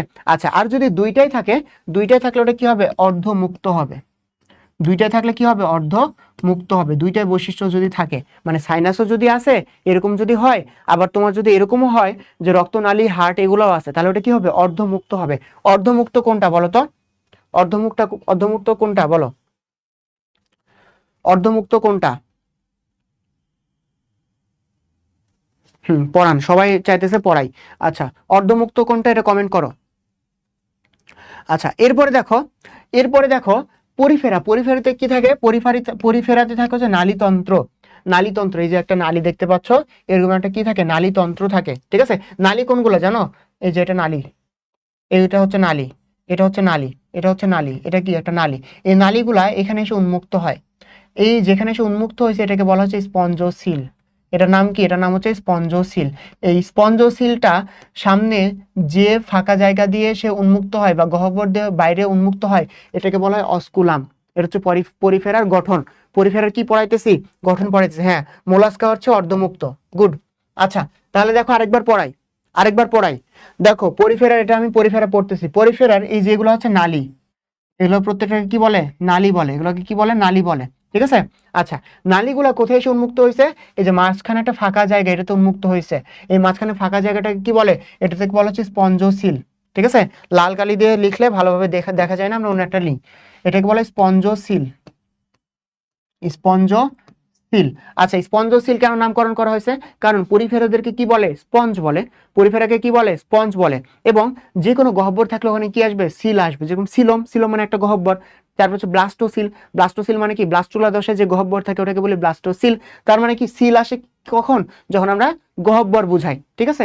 স্পঞ্জ, স্পঞ্জের যে গহ্বর তাকে ওটা আমরা কি বলতেছি, স্পঞ্জ সিল বলতেছি, ঠিক আছে। মাঝখানে এই যে গহ্বর, গহ্বর এসে নালীগুলো উন্মুক্ত হয়। এরপরে বাইরে একটা ছিদ্রপথ আছে, ওই ছিদ্রপথ দিয়ে বাইরে সে চলে যায়, মানে বাইরে এই স্পঞ্জসিলটা উন্মুক্ত হয়। এই ছিদ্রপথ যেটা, এই ছিদ্রপথটাকে কি বলে, এটাকে বলে অস্কুলাম, অস্কুলাম বলা হয়, অস্কুলাম, ঠিক আছে। এটাকে কি বলে, এটাকে বলা হচ্ছে অস্কুলাম, বুঝছো। তাহলে এখানে অনেক কয়টা জিনিস আমরা পড়লাম। আচ্ছা, হিমোসিল জিনিসটা কি, হিমোসিলটা হচ্ছে, হিম মানে হচ্ছে রক্ত, হিম মানে কি, রক্ত, যে গহ্বরে বা যে সিলমে তোমার রক্ত থাকে ওটাকে বলে হিমোসিল। হিমোসিলটা কোথায় দেখা যায়, হিমোসিলটা তোমার হচ্ছে আর্থ্রোপোডাতে দেখা যায়, ঠিক আছে, মোলাস্কাতেও দেখা যায়। তার মানে কি, ওইটাতে যে সিলমটা, সিলমটা তোমার হচ্ছে তোমার রক্ত পূর্ণ থাকে, ঠিক আছে। তার যে রক্ত, রক্তটা পূর্ণ থাকে, জন্য ওটাকে নাম দিচ্ছি আমরা হিমোসিল। আচ্ছা, এরকম অড ভাঙলে আমরা পেয়ে যাই। একানোডার্মাটাতে কি থাকে, পানি সংবহন তন্ত্র থাকে। এই যে দেখো, পানি সংবহন তন্ত্র, এটা হচ্ছে পানি সংবহন তন্ত্র, কোথায় থাকে, এটা একানোডার্মাটাতে থাকে, ঠিক আছে। আচ্ছা, তাহলে আমরা একটু বইটা দেখি, বইটা দেখি, বইটা যদি দেখি তাহলে দেখো, আর্থ্রোপোডা এবং মোলাস্কা, এতে কি সংবহন তন্ত্র এখানে বলা আছে, উন্মুক্ত দেওয়া আছে। কিন্তু মোলাস্কা যখন তুমি পর্ব পড়বা, পর্বে মোলাস্কা আবার কি দেওয়া আছে, অর্ধমুক্ত দেওয়া আছে। ওইখানে মোলাস্কা কি দেওয়া আছে, অর্ধ মুক্ত দেওয়া আছে, ঠিক আছে। যদি অর্ধমুক্ত অপশনে থাকে এটা মোর অ্যাপ্রোপ্রিয়েট, বুঝছো। আচ্ছা, এরপরে মুক্ত বললাম, এরপর হচ্ছে অ্যানেলিডা এবং কর্ডাটা, এটাতে কি থাকে, এটা হচ্ছে বদ্ধ প্রকৃতির থাকে। পরিফেরাতে কি, এটা আমরা পড়ছি। এরপর একানোডার্মাটাতে যেটা, এটা আমরা পড়ে ফেলছি, ঠিক আছে। আচ্ছা, এরপরে চলে আসি আমরা কঙ্কাল, তারপর নোটোকর্ড। খুব বেশি নাই তো, আমরা তো অনেক দ্রুত আগাচ্ছি, খুব বেশি নাই। আচ্ছা, যারা হচ্ছে পারতেছো না অনেকেই ক্লাস করতে চাচ্ছে, বুঝছো, যারা পারতেছো না তারা একটু পরে দেখে নিও, সমস্যা নাই, ঠিক আছে। আচ্ছা, কঙ্কাল। কঙ্কাল যেটা, এই কঙ্কালটা দুই প্রকার, একটা হচ্ছে বহিঃকঙ্কাল আর একটা হচ্ছে অন্তকঙ্কাল। অনেক প্রাণী আছে যেখানে কঙ্কাল নাই, ঠিক আছে, অনেক প্রাণী আছে যাদের কি নাই, কঙ্কালটা নাই। আজকে যদি একটু না পড়ে তাহলে কালকে তোমাদের অনেক প্রেশার পড়বে, কালকে 3 ঘন্টাতেও শেষ হবে না, তখন 3 ঘন্টা লাগতেছে এরকম দেখা হবে, ঠিক আছে। আচ্ছা, যেরকম যেরকম প্রাণী হচ্ছে নরম দেহ, যাদের দেহটা নরম থাকে, ঠিক আছে, তাদের আমরা কি বলবো, তাদের কোনো কঙ্কাল নাই। যাদের দেহ নরম তাদের কি নাই, কঙ্কাল নাই, ঠিক আছে, কঙ্কাল নাই। তাহলে এর সব প্রাণী কারা, এসব প্রাণী হচ্ছে যে কেঁচো, ঠিক আছে, কেঁচো, তারপর হচ্ছে শামুক। আচ্ছা, শামুকের হচ্ছে বহিঃকঙ্কাল থাকে, খোলক থাকে, কিন্তু শামুকের যে নরমটা, নরম জায়গার ওইখানে তোমার কি নাই, ওইখানে তোমার কোনো কঙ্কাল নাই, বুঝছো। আচ্ছা, তাহলে কি বললাম, নরম দেহ, যাদের দেহ নরম তাদের কঙ্কাল নাই, এক্সাম্পলটা কি, কেঁচো, ঠিক আছে। আচ্ছা, এরপরে দেখো, বহিঃকঙ্কাল থাকে একটা অন্তঃকঙ্কাল। বহিঃকঙ্কাল কোনটা, যেটা তুমি বাইরে থেকে দেখতে পারো সেটা হচ্ছে বহিঃকঙ্কাল, যেটা তুমি বাইরে থেকে দেখতে পারো না সেটাকে কি বলে, সেটাকে বলে হচ্ছে অন্তঃকঙ্কাল, ঠিক আছে। আচ্ছা, কতটুকু পড়াবেন বলতে, আর হচ্ছে তোমার 20 থেকে 25 মিনিট বা 30 মিনিটের মধ্যে যতটুকু পড়ানো সম্ভব ততটুকু পড়াবো, ঠিক আছে, এর বেশি না। আচ্ছা, কতক্ষণ পড়াবো, 12টা 9 বাজে, 12টা হচ্ছে তোমার 35 পর্যন্ত পড়াবো, আর 25 মিনিট, ঠিক আছে, 12টা 35 পর্যন্ত পড়াবো, যতটুকু পড়ানো সম্ভব ততটুকু পড়াবো, সমস্যা নেই। আচ্ছা, তাহলে দেখো, বহিঃকঙ্কাল কি কি আছে, একটা হচ্ছে কাইটিনাস প্লেট। কাইটিনাস প্লেট কোথায় থাকে, কাইটিনাস প্লেট থাকে তোমার হচ্ছে আর্থ্রোপোডাতে। কাইটিনাস প্লেট কোথায় দেখতে পাওয়া যায়, আর্থ্রোপোডাতে, ঠিক আছে। আচ্ছা, ঘাস ফড়িং এর বাইরে একটা প্লেটের মতন একটা থাকে, ঠিক আছে, ওটা হচ্ছে কাইটিনাস প্লেট। আচ্ছা, এরপরে এরপরে হচ্ছে তোমার ক্যালকেরিয়াস খোলক। খোলক, খোলক যখন আসবে, খোলক কোথায় পাই আমরা, শামুকে পাই, তাহলে এটা কোনটা হবে, মোলাস্কা হবে, ঠিক আছে, এটা কি হবে, এটা হবে মোলাস্কা। তাহলে ক্যালকেরিয়াস খোলক কোথায় পাওয়া যায়, মোলাস্কাতে পাওয়া যায়। তুমি ওই সাইডে আরেকটা জিনিস দেখতে পাচ্ছ যে প্লেট আছে, একই জিনিস, এটা হচ্ছে ক্যালকেরিয়াস প্লেট, এটা হচ্ছে ক্যালকেরিয়াস না, এটা হচ্ছে ক্যালকেরিয়াস খোলক, এটা হচ্ছে তোমার ক্যালকেরিয়াস প্লেট। যখন খোলক বলবে, খোলকটা আমরা কোথায় পাবো, খোলকটা মানে কি, বাইরে থেকে কোনো কিছু একটা আবরণ করে রাখছে, এটা তো খোলক, তাই না। আমরা জানি শামুকের এরকম বাইরে থেকে আবরণটা আছে, তো শামুকটা কি, মোলাস্কা। আর যখন প্লেট বলবে, এই প্লেটটা আমরা কোথায় পাবো, এটা পাবো হচ্ছে একাইনোডার্মাটাতে, একাইনোডার্মাটা,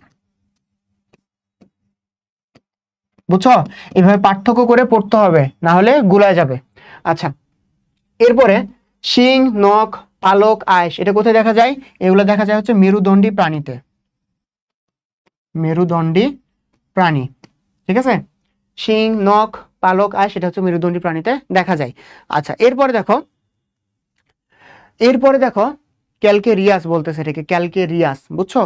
আচ্ছা, স্পিকিউল, স্পিকিউল কোথায় দেখা যায়, স্পিকিউল, স্পঞ্জিন, এগুলো তোমার হচ্ছে যত এরকম টাইপ শব্দ আছে সেটা পরিফেরার সাথে সংযুক্ত, ঠিক আছে। স্পিকিউল কোথায় দেখা যায়, পরিফেরাতে দেখা যায়, পরিফেরাতে হচ্ছে তোমার স্পিকিউল থাকে।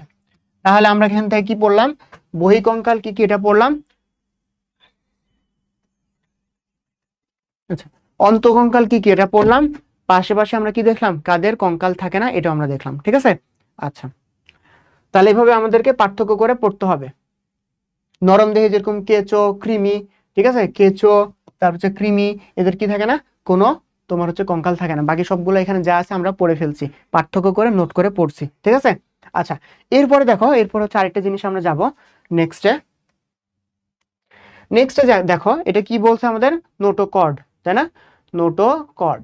আচ্ছা, নোটোকর্ড যদি তোমার না থাকে তাহলে ওটা কি কি বলি, নন কর্ডাটা বলি, তাই না। নোটোকর্ড যদি না থাকে ওটাকে আমরা কি বলি, না থাকলে নন কর্ডাটা বলি। আর যদি নোটোকর্ড থাকে, জীবনের কোনো একটা দশায় আসে, ঠিক আছে। আচ্ছা, এই ক্লাস আটকে গেল তোমার নেটের প্রবলেম, তাহলে যদি নোটোকর্ড জীবনের কোনো একটা পর্যায়ে আসে, ইয়েস আছে, তাহলে ওটা কি বলবো, তাহলে ওটাকে বলবো আমরা কর্ডেট, ঠিক আছে। নন কর্ডেট, এদেরকে বলবো আমরা কর্ডেট। এই কর্ডেটকে আমরা কি ভাগে ভাগ করছি, 3 ভাগে ভাগ করছি, একটা হচ্ছে ইউরোকর্ডাটা, সেফালোকর্ডাটা, ভার্টিব্রাটা। তো এই যে কর্ডেট যেগুলো আছে এগুলা নিয়ে কিন্তু বিস্তর আলোচনা ফাইলামের ওখানে আছে, ঠিক আছে, ওখানে আমরা বিস্তর আলোচনা করব। বাট জিনিসটাকে একটু বলে ফেলি, জিনিসটা কি, জিনিসটা হচ্ছে ইউরোকর্ডাটা যেটা, এদের শুধুমাত্র লার্ভা দশায় লেজে তুমি নোটোকর্ডটা পাবা, পুরো লাইফেও থাকবে না, ঠিক আছে। আচ্ছা, সেফালোকর্ডাটাতে কি, সেফালোকর্ডাটাতে তোমার পুরো দেহেই, মানে তোমার পুরো লাইফ সাইকেলে তাদের শুধুমাত্র নোটোকর্ডটাই থাকবে, পুরো লাইফ সাইকেল জুড়ে নোটোকর্ড থাকবে, লাইফ সাইকেল জুড়ে নোটোকট থাকবে, আর এটা কি লার্ভা দশায় নোটোকটটা থাকবে, ঠিক আছে।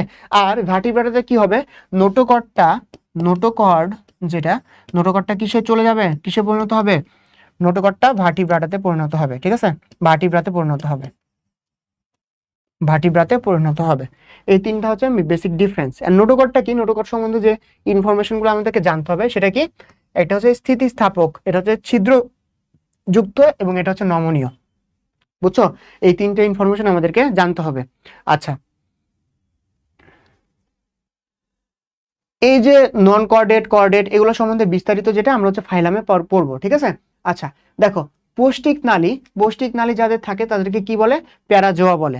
আর তোমার হচ্ছে পৌষ্টিক নালী যদি না থাকে, ওটাকে কি, পৌষ্টিক নালী যদি মানে তোমার হচ্ছে না থাকে, সেগুলোকে কি বলি আমরা, প্যারাজোয়া বলি। আর যদি পৌষ্টিক নালী বা গহ্বর থাকে, সেগুলোকে আমরা কি বলি, এন্টারোজোয়া বলি, ঠিক আছে।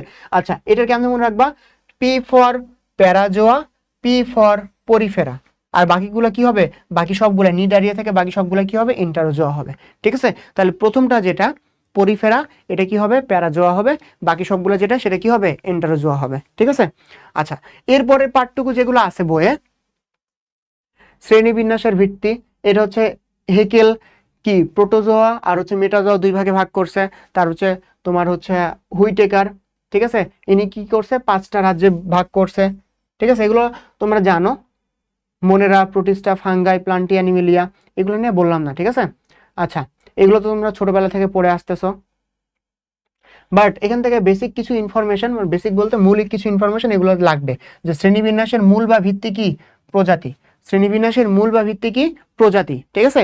আচ্ছা, এই জিনিসগুলো পারো, এখানে টাইম ওয়েস্ট করলাম না। আচ্ছা, এখান থেকে আরো দুইটা জিনিস, এটা হচ্ছে শ্রেণীবিন্যাসের সর্বোচ্চ স্তর যেটা, সেটা কি, পর্ব, নট কিংডম বা রাজ্য। কিংডমটা কি, এটা হচ্ছে সার্বজনীন স্তর, দুইটার মধ্যে পার্থক্য আছে, একটা হচ্ছে সর্বোচ্চ আর একটা হচ্ছে সার্বজনীন। বইয়ে ভালো মতন গোল করে নাও, সর্বোচ্চ যেটা সেটা কি, পর্ব, সার্বজনীন যেটা সেটা কি, সার্বজনীন স্তরটা হচ্ছে কিংডম বা রাজ্য, বুঝছো। আচ্ছা, হ্যাঁ ভাই, তাড়াতাড়ি শেষ করে দিব, আর টাইম নিছি কতক্ষণ আছে আর, আচ্ছা, আর 10 থেকে 10 মিনিট পড়াবো, শেষ করে দিব, না হলে কালকে অনেক লেন্দি ক্লাস হয়ে যাবে। আচ্ছা, লাস্টের এইটুকু ফাইলামটা আমরা কালকে থেকে পড়বো হয়তো। আচ্ছা, এখানে কিছু জিনিস আছে, কিছু জিনিস আমি হচ্ছে নোট করে রাখছি, ওই নোট থেকে আমরা পড়বো, ঠিক আছে। এই যে গৌণ পর্ব, তারপর হচ্ছে মেজর পর্ব, ঠিক আছে, এগুলো হচ্ছে আমি শুরুতেই পড়াইছি, বুঝছো, শুরুতে এগুলো পড়াইছি। আচ্ছা, বাকি পোর্শনটাতে যে ইনফরমেশনগুলো ছিল সেগুলো আমরা কি করছি, সেগুলো হচ্ছে আমরা নোট করে একটু পড়বো। আচ্ছা দেখো, দুইটা সাইন্টিফিক নেম লিখছি, দুইটা সাইন্টিফিক নেমের দুই রকম আমরা জিনিস ইউজ হয়েছে। জিনিসটা কি, প্রথম যে সাইন্টিফিক নেম, এর হচ্ছে ম্যাকাকা মুলাট্টা। কেন লিখছি, কারণ যাতে তোমরা এই সাইন্টিফিক নামটা দেখে তোমরা অ্যান্সার করতে পারো যে এটা হচ্ছে রেসাস বানরের সাইন্টিফিক নেম, ঠিক আছে, রেসাস বানর, বুঝছো। কখনো যদি এরকম টাইপ কোশ্চেন আসে, তাহলে যাতে তোমরা অ্যান্সার করতে পারো, ম্যাকাকা মুলাটা হচ্ছে রেসাস বানরের সাইন্টিফিক নেম, বুঝছো, কারণ আমি ক্লাসে দেখাইছি, তোমাদের মনে থাকবে। আচ্ছা, তো দেখো এখানে দুইটা পার্ট থাকে, একটা হচ্ছে জেনাস আর একটা হচ্ছে স্পেসিস। জেনাস এবং স্পেসিস দিয়ে যদি তোমার সাইন্টিফিক নেমটা মানে তৈরি হয়, তাহলে ওটা কি বলি আমরা, বাইনোমিয়াল নোমেনক্লেচার। আচ্ছা, এটাকে কি বলতেছি আমরা, বাইনোমিয়াল নোমেনক্লেচার।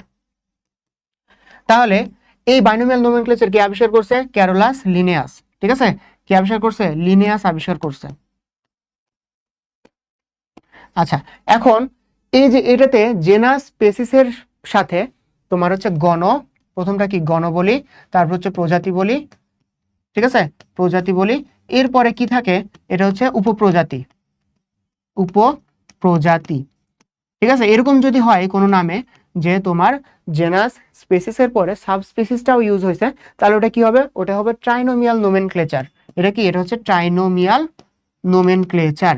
আচ্ছা, আর ট্রাইনোমিয়াল নোমেনক্লেচার কে আবিষ্কার করছে, স্লেগেল নামে একজন বিজ্ঞানী আছে, উনি এটা আবিষ্কার করছে, ঠিক আছে।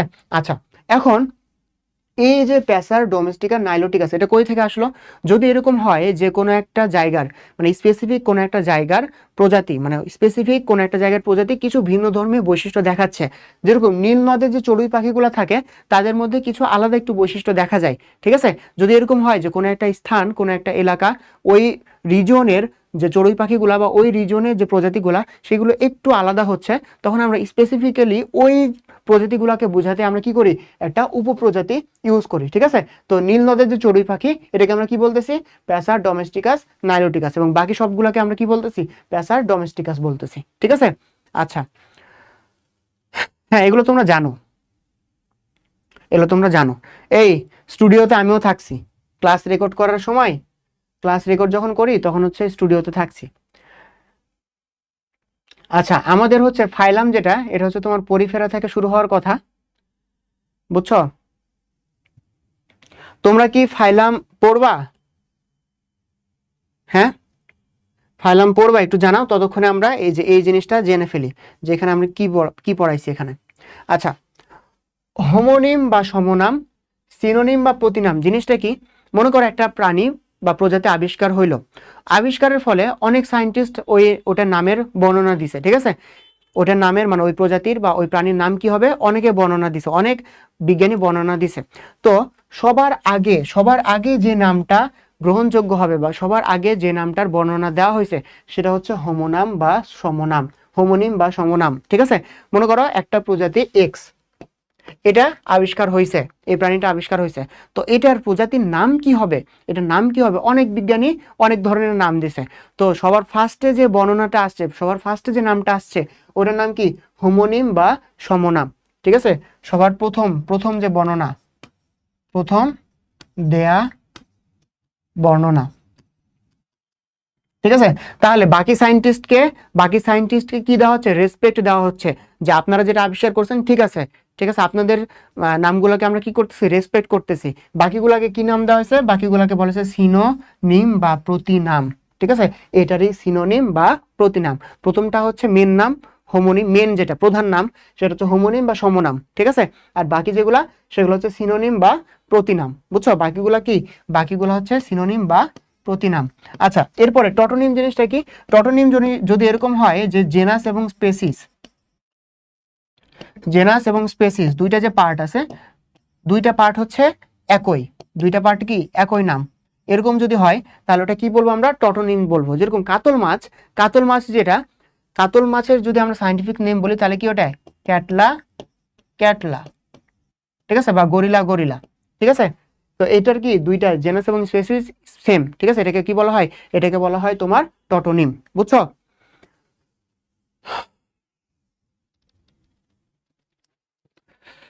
আচ্ছা তাহলে আজকে আমাদের কতক্ষণ হয়েছে দেখো তো, আজকে হয়েছে আমাদের 12টা 21 বাজে। ঠিক আছে, আচ্ছা হ্যাঁ নাজা আছে, লোয়া আছে, লোয়া হচ্ছে তোমার চোখ কৃমি, বুঝছো? আর নাজা তো সাপের জন্য।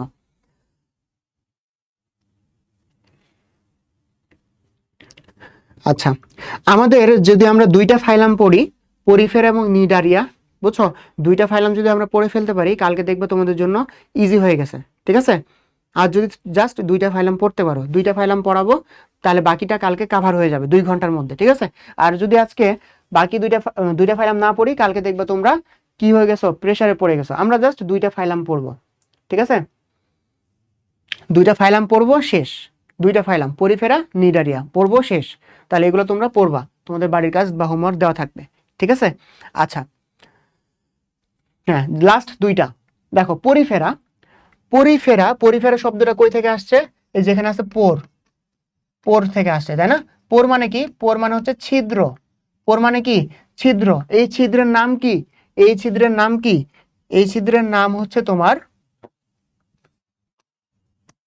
অস্টিয়া। ঠিক আছে, ছিদ্রটার নাম কি, ছিদ্রটার নাম হচ্ছে অস্টিয়া। বুঝছো, ছিদ্রটার নাম কি, ছিদ্রটার নাম হচ্ছে অস্টিয়া। বুঝছো, তাহলে কি পোর মানে হচ্ছে যে প্রাণীটা ছিদ্র বহন করে, যে ফাইলামটা ছিদ্র বহন করে, ওই ছিদ্রটার নাম কি, পোর। ছিদ্রের নাম কি দিছি আমরা, অস্টিয়া দিছি। তাহলে অস্টিয়া যে প্রাণীতে থাকে, যে ফাইলামে থাকে, তাদেরকে আমরা কি বলি, ছিদ্রালো প্রাণী বলি বা ছিদ্রাল প্রাণী বলি। ঠিক আছে, তাহলে দেখো এতটাও কিন্তু কঠিন না, এতটাও কঠিন না, রিলেটেড। এরপর বাকি যে ইনফরমেশনগুলো আছে এগুলো আমরা আগে পড়ছি। একটা কি, এটা হচ্ছে কোষীয় মাত্রার, এবং এতে কি দেখা যায়, নালীতন্ত্র দেখা যায়। ঠিক আছে, এবং নালীতন্ত্রগুলা কোথায় উন্মুক্ত হয়, নালীতন্ত্রগুলা স্পঞ্জশীলে উন্মুক্ত হয়। ঠিক আছে, এটা আমরা দেখছি। এরপরে এই যে স্পঞ্জোসিল, স্পঞ্জোসিল বাইরে বাইরে উন্মুক্ত হয় কিসের মাধ্যমে? বাইরে উন্মুক্ত হয় অস্কুলামের মাধ্যমে। বাইরে উন্মুক্ত হয় কিসের মাধ্যমে? অস্কুলামের মাধ্যমে। আচ্ছা, যদি তোমাদের মনে না থাকে আমরা আরেকবার দেখি, ওইটা চিত্রটা দেখি, চিত্রটা দেখলে আমাদের হয়ে যাবে। ঠিক আছে, জিনিসটা কি তিনটা একসাথে ভালো করে মনোযোগ দাও। প্রথম জিনিসটা কি? প্রথমটা হচ্ছে নালীতন্ত্র। অনেকগুলো এখানে কি থাকে? নালী থাকে। অনেকগুলো নালী মিলে কি গঠন করছে? নালী তন্ত্র গঠন করছে। তাহলে এই যে দেখো নালী নালী নালী নালী, ঠিক আছে। এই নালীগুলো কোথায় উন্মুক্ত হয়েছে? এই যে গহ্বর, কেন্দ্রীয় গহ্বর, এই গহ্বর উন্মুক্ত হয়েছে। এই গহ্বরের নাম কি? এই গহ্বরের নাম হচ্ছে স্পঞ্জোসিল। এই গহ্বরের নাম স্পঞ্জোসিল। এরপরে স্পঞ্জোসিল কি বাইরে একটা ছিদ্রের বা একটা গহ্বরের মাধ্যমে উন্মুক্ত হয়েছে। এটার নাম কি? এটার নাম হচ্ছে অস্কুলাম। এটার নাম কি? এটার নাম হচ্ছে অস্কুলাম। বুঝছো? আচ্ছা, তাহলে দেখছো একসাথে আমরা অনেকগুলা পড়ে ফেললাম না? একসাথে আমরা অনেকগুলা পড়ে ফেললাম। আচ্ছা, এরপরে দেখো, এরপরে হচ্ছে এটা কি থাকে? এর দেহের যে কাঠামো, কাঠামো গঠন করে হচ্ছে স্পিকিউল এবং স্পঞ্জিন। এরা কি গঠন করে? এরা হচ্ছে দেহের কাঠামো গঠন করে। কাঠামো গঠন করে। কাঠামো কে গঠন করে? স্পিকিউল এবং স্পঞ্জিন তার দেহের যে কাঠামো, কাঠামো গঠন করে। বুঝছো? আচ্ছা, তাহলে স্পিকিউল স্পঞ্জিন শেষ। তাহলে এটা কি দ্বারা মনে রাখবে? তিন শ দিয়ে মনে রাখতে পারো। প্রথম পার্টটুকু তো খুবই ইজি মনে রাখার, বুঝাইলাম যেটা, ওটা দিয়ে মনে রাখতে পারো। তারপর 300 দিয়ে এই জায়গাটা মনে রাখতে পারো। ঠিক আছে। আচ্ছা, অস্কুলাম জিনিসটা কি এটাও বুঝাইলাম, এটাও তোমার মনে থাকবে। এরপর কোয়ানোসাইট। কোয়ানোসাইট জিনিসটা কি? সাইট মানে হচ্ছে কোষ। যে কোষে তোমার কি থাকে? ফ্লাজেলা থাকে। ফ্লাজেলা যুক্ত এক ধরনের কোষ থাকে এদের। এটাকে কি বলা হয়? এটাকে বলা হয় কোয়ানোসাইট। বুঝছো? আচ্ছা, তোমাদেরকে আরেকবার জিনিসটা বলি, এইখান থেকে কোনটা কি এটা যদি না জানো তাও হবে। পরীক্ষাতে আসবে কোনটা? পরীক্ষাতে আসবে স্পঞ্জোসিল কোথায় থাকে? পরিফেরাতে থাকে। স্পিকিউল কোথায় থাকে?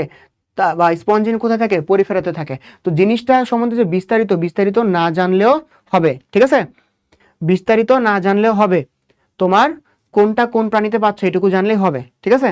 আচ্ছা, পুরোটুকু আরেকবার বলবো, সমস্যা নাই। পরিফেরা যেটা, পরিফেরা কি হয়? স্পঞ্জ হয়। স্পঞ্জগুলো কই থাকে? এক জায়গায় পড়ে থাকে। পরিফেরা কি হয়? স্পঞ্জ প্রকৃতির হয়। এই স্পঞ্জগুলো কি হয়? এক জায়গায় পড়ে থাকে। এটা কি চলাচল করতে পারে? চলাচল করতে পারে না। এজন্য এদেরকে কি বলা হয়? নিশ্চল বলা হয়। ঠিক আছে, এরা নিশ্চল, চলাচল যেহেতু করতে পারতেছে না, স্পঞ্জ হয়, এক জায়গায় পড়ে থাকে। এরপর দেখো, এরা মুকুল বা গেমিউল তৈরির মাধ্যমে কি হয়? এরা হচ্ছে বংশবৃদ্ধি করে।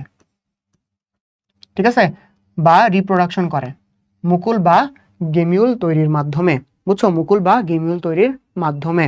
আচ্ছা, এরপর দেখো, এদের যে লার্ভা দশা আমাদেরকে জানতে হবে। একটা হচ্ছে অ্যাম্ফিব্লাস্টুলা, একটা হচ্ছে প্যারেনকাইমুলা। বুঝছো? একটা হচ্ছে অ্যাম্ফিব্লাস্টুলা, একটা কি? প্যারেনকাইমুলা। এদের হচ্ছে লার্ভা দশা। বুঝছো? আচ্ছা, কি ওয়ার্ড শুধুমাত্র লাগবে যেটা বললাম। এরপর দেখো, আমরা জানি এদের ভ্রূণ স্তর থাকে না, মানে যে ডিপ্লোব্লাস্টিক কই থেকে শুরু? নিডারিয়া থেকে ডিপ্লোব্লাস্টিক শুরু। বুঝছো? ট্রিপ্লোব্লাস্টিক তো এরও পরে। নিডারিয়া যেটা, সেটা কি? ডিপ্লোব্লাস্টিক। আমরা পরিফেরা যেটা কি? এটার তো প্রথমটা, মানে নিডারিয়ারও আগে কে থাকে? পরিফেরা থাকে। তাহলে পরিফেরাতে কি হয়? পরিফেরাতে এই যে ডিপ্লোব্লাস্টিকের যেরকম এন্ডোডার্ম, একটোডার্ম, মাঝখানে মেসোগ্লিয়া থাকে, এরকমও তৈরি হয় না। কি তৈরি হয়? এদের তৈরি হয় পিনাকোডার্ম, কোয়ানোডার্ম এবং কি? মেসোহিল। বুঝছো? এদের দেহের যে প্রাচীরের যে বাইরের অংশটাকে কি বলে? বাইরের অংশকে বলা হচ্ছে পিনাকোডার্ম। এদের যে দেহপ্রাচীরের যে ভিতরের অংশটাকে কি বলে? কোয়ানোডার্ম বলে। বুঝছো? ভিতরের অংশটাকে কি বলে? কোয়ানোডার্ম বলে। আচ্ছা, তারপরে মাঝখানে যেটা, সেখানে কি? মেসোগ্লিয়া থাকার কথা। মেসোগ্লিয়া না থেকে কি আছে এখানে? মেসোহিল আছে। ঠিক আছে, মেসোগ্লিয়া নাই, মেসোগ্লিয়ার পরিবর্তে কি আছে? মেসোহিল আছে। বুঝছো? তাহলে ডিপ্লোব্লাস্টিক নিডারিয়া যেটা, সেটাতে তোমার যেটা থাকে সেটা হচ্ছে একটোডার্ম, তারপর হচ্ছে এন্ডোডার্ম, মাঝখানে কি থাকে? মেসোগ্লিয়া থাকে। আর এটাতে কি থাকে? পিনাকোডার্ম, কোয়ানোডার্ম, মেসোহিল। এভাবে পার্থক্য করে পড়তে হবে। ঠিক আছে, তাহলে কি ওয়ার্ডগুলা সবগুলো কিন্তু আমি একটা নোটে গুছিয়ে নিয়ে আসার চেষ্টা করছি, সবগুলো বুঝাইছি। ঠিক আছে, তাহলে এভাবে যদি পড়ো তাহলে বইটা দেখলে কঠিন লাগবে না। মানে বই থেকে প্রথমে যদি তুমি পড়তে যাও তাহলে কঠিন লাগবে। ঠিক আছে, বাট নোট যদি তুমি করে রাখো, তোমার খাতা দেখলে তোমার ইজি লাগবে। আচ্ছা, আবার জিনিসটা বলি পুরাটাই, শোনো, শুনলে হয়ে যাবে। ঠিক আছে, পরিফেরা কই থেকে আসে? পোর থেকে আসে। পোর মানে কি? ছিদ্র।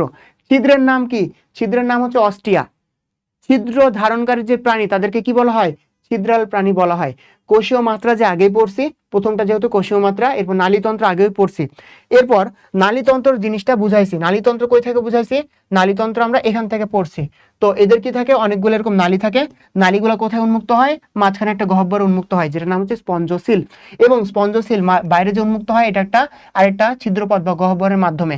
এটাকে কি বলে? এটাকে বলা হয় অস্কুলাম। ঠিক আছে, ওটাকে কি বলে? অস্কুলাম। তাহলে মানে নালিকা যেগুলো আছে, নালী যেগুলো আছে, নালীগুলো উন্মুক্ত হয় কোথায়? নালীগুলো উন্মুক্ত হয় তোমার হচ্ছে স্পঞ্জসিল, এবং স্পঞ্জসিল বাইরে উন্মুক্ত হয় কিসের মাধ্যমে? অস্কুলামের মাধ্যমে। ঠিক আছে। আচ্ছা, এরপর স্পিকিউল স্পঞ্জিন, এটা কি? এটা হচ্ছে তোমার কাঠামো গঠন করে, কোয়ানোসাইট বলছি। আচ্ছা, এরপর লার্ভা দশা এটা। তারপর এরা হচ্ছে স্পঞ্জ হয়। স্পঞ্জ হয় মানে কি? তারা নড়াচড়া করতে পারে না, এক জায়গা থেকে আরেক জায়গায় যাইতে পারে না, এরা হচ্ছে নিশ্চল হয়। ঠিক আছে। আচ্ছা, এদের যে বাইরের দেহ প্রাচীরের যে বাইরের স্তর, এটাকে বলে পিনাকোডার্ম। ভেতর যে স্তর, এটা বলে কোয়ানোডার্ম। মাঝখানে কি থাকে? মেসোহিল থাকে। শেষ শেষ। এই আমরা লাস্ট স্লাইডে চলে আসছি। লাস্ট স্লাইডে আমরা চলে আসছি। সবাই খুশি তাই না? লাস্ট স্লাইডে আমরা চলে আসছি। ঠিক আছে। আচ্ছা, তোমরা যদি এখানে দেখো, এখানেও সেম সবগুলা পাবা। আমি সবগুলা তথ্য তোমাদের কোনো, এই যে কে আবিষ্কার করছে এটা অতটা বেশি ইম্পর্টেন্ট না। ঠিক আছে। আচ্ছা, এদের কিছু এন্ডোসিম্বায়ন্ট হিসেবে থাকে, এটা হচ্ছে নতুন অ্যাডেড। ঠিক আছে। এটা বাদ দিয়ে বাকি যে ইনফরমেশনগুলো আছে, বাকি সবগুলা ইনফরমেশন আমি তুলে দিছি। ঠিক আছে। সবগুলা ইনফরমেশন কিন্তু আমি নোটে নিয়ে আসছি, তোমাদের কোনো সমস্যা নাই। বুঝছো? তোমাদের কি নাই? কোনো চিন্তার কারণ নাই। লাস্ট স্লাইডে চলে আসছি। আচ্ছা,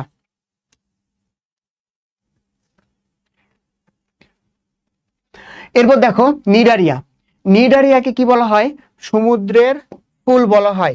কেন সমুদ্রের ফুল বলা হয় ভাইয়া? কারণ এরা কি করে? এরা হচ্ছে তোমার কোরাল গঠন করে। ঠিক আছে, সমুদ্রের যে কোরাল, এরা হচ্ছে তোমার কোরাল গঠন করে। এই জন্য এদেরকে কি বলা হয়? সমুদ্রের ফুল বলা হয়। এবং নিডারিয়া খুবই কালারফুল হয়। বুঝছো? খুবই কালারফুল হয়, দেখে মনে হয় যে এরা হচ্ছে সমুদ্রের ফুল। বুঝছো? আচ্ছা, এরপরে হ্যাঁ, সমুদ্রের ফুল বলা হয় রেন ফরেস্ট। রেন ফরেস্টও বলা হয়। আচ্ছা, এরা হচ্ছে কি? ওটা ছিল কোষীয় মাত্রা। কোষীয় মাত্রার পরে কি হবে? টিস্যু মাত্রা। প্রথমটা কোষ, পরেরটা কি? টিস্যু। তাহলে এটা হচ্ছে টিস্যু মাত্রার। এরপরে নিডারিয়াটা কি? ডিপ্লোব্লাস্টিক। নিডারিয়া সম্বন্ধে যা কিছু আছে আমরা কি দ্বারা শিখবো? এটা হাইড্রা দ্বারা শিখবো।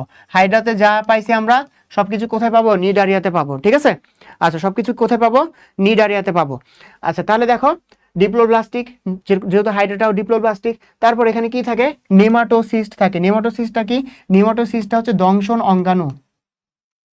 দংশন অঙ্গাণু। ঠিক আছে, এগুলো তো পড়ছো। আচ্ছা, নেমাটোসিস ধারণ করে কে? নিডোসাইট। এখানে তোমরা গুলায় ফেলেছো কোনটা দংশন অঙ্গাণু আর কে ধারণ করে। দেখো দেখো এখানে দেখো, নিডোসাইট। সাইট মানে কি? সাইট মানে হচ্ছে কোষ বা সেল। ঠিক আছে, সাইট মানে কি? কোষ বা সেল। তার মানে কি? এই কোষটা ধারণ করে। কি ধারণ করে? এই যে তোমার দংশন অঙ্গাণু নেমাটোসিস্ট এটা ধারণ করে। ঠিক আছে। আচ্ছা, এরপরে সিলেন্টেরন। সিলেন্টেরন মানে কি? হচ্ছে তোমার হচ্ছে পরিপাকের জন্য যে গহ্বর, বহিঃকোষীয় পরিপাক হয়, গ্যাস্ট্রোভাস্কুলার ক্যাভিটি, ওটাকে বলা হয় সিলেন্টেরন। এরপর হচ্ছে বহুরূপিতা। বহুরূপিতা মানে কি? বহুরূপিতা জিনিসটা হচ্ছে একটা প্রজাতির মধ্যে বিভিন্ন প্রাণী বা বিভিন্ন যারা তোমার হচ্ছে, ক্লাসগুলা কি পড়তে, ক্লাসগুলা কি পড়তে হবে? ক্লাসগুলা যেটার পড়তে হবে সেটা আমি বলে দিব। ঠিক আছে, আর্থ্রোপোডার পড়তে হবে, বাকিগুলার পড়তে হবে না। আচ্ছা, দেখো বহুরূপিতা কি? বহুরূপিতা হচ্ছে একটা প্রজাতির মধ্যে, একটা প্রজাতির মধ্যে বিভিন্ন প্রাণী কি হবে? বিভিন্ন রকম দেখতে হবে। এটা হচ্ছে বহুরূপিতা। মানে আমাদের মধ্যে যেটা দেখা যায়, মানুষের এক একটা এক এক রকম, এক একজন এক এক রকম, তাই না? আচ্ছা, কেউ কেউ আবার বলবো যে ভাইয়া বহুরূপিতা কারা? বহুরূপিতা হচ্ছে একটা মেয়ের বিভিন্ন ফেস দেখতে পাই আমরা। ঠিক আছে, এটা হচ্ছে বহুরূপিতা। আচ্ছা, তুমি যেভাবে মনে রাখো, বহুরূপিতা হচ্ছে একটা প্রজাতির যে বিভিন্ন রূপ, প্রজাতির মধ্যে সবগুলা যে প্রাণী আছে, প্রাণীগুলা একে অপরের থেকে আলাদা হয়, এটা হচ্ছে তার কি? বহুরূপিতা। প্রজাতির সবগুলা প্রাণী একই রকম হয় না। ঠিক আছে। আচ্ছা, এরপরে দেখো, এরপরে হচ্ছে তোমার যে পলিপ এবং মেডুসা, এরা হচ্ছে বহুরূপিতার দুই প্রকার। একটা হচ্ছে পলিপ, আরেক প্রকার হচ্ছে মেডুসা। পলিপটা কি? পলিপটা হচ্ছে স্থির। যেটা স্থির সেটা কি হবে? অযৌন হবে। বুঝছো? আর যেটা মেডুসা, মেডুসাটা কি? মেডুসা হচ্ছে মুক্ত। যেটা মুক্ত সেটা কি হবে? যৌন হবে। ঠিক আছে। পলিপটা হচ্ছে স্থির, অযৌন। মেডুসাটা কি? মুক্ত এবং যৌন। ঠিক আছে। আচ্ছা, এরপরে দেখো লার্ভা দশা। লার্ভা দশা হচ্ছে প্লানুলা। এই মেয়েদের দোষ দেই নাই, মেয়েদের দোষ দেই না বাবা। হ্যাঁ, মানুষই বহুরূপী প্রাণী। আমি নিজেও বহুরূপী, বুঝছো? আচ্ছা, ক্লাসের শেষের দিকে আসছে, ঝামেলা না পাকাই। লার্ভা দশাটা কি? লার্ভা দশা হচ্ছে প্লানুলা। লার্ভা দশা সেটা কি? লার্ভা দশার নাম হচ্ছে প্লানুলা। বুঝছো? আচ্ছা, 20 প্রজাতি স্বাদু প্রাণীর, বাকিগুলা কি হবে? বাকিটা হচ্ছে সামুদ্রিক। বাকিগুলো সবগুলা কি? সামুদ্রিক। বুঝছো? এদের 20 প্রজাতি, যেটা 20 প্রজাতি মাত্র তোমার স্বাদু পানির, বাকি সবাই কি? বাকি সবাই হচ্ছে সামুদ্রিক। আচ্ছা, দেখছো? তাহলে হচ্ছে পলিপ কি মেডুসা কি আমরা দেখলাম। পলিপ মেডুসা হচ্ছে যে বহুরূপী, তার একক দুইটা। ঠিক আছে, লার্ভা দশা আমরা দেখলাম। তাহলে এই ইনফরমেশন গুলো আমাদের নিডারিয়া থেকে পড়তে হবে। নিডারিয়া খুবই ইজি, কেমন মনে রাখবা? নিডারিয়া হচ্ছে আমাদের হাইড্রা। ঠিক আছে। আচ্ছা, রেন ফরেস্টটাকে বাড়ি বন বলা হয়, এটা কোনো কঠিন শব্দ না।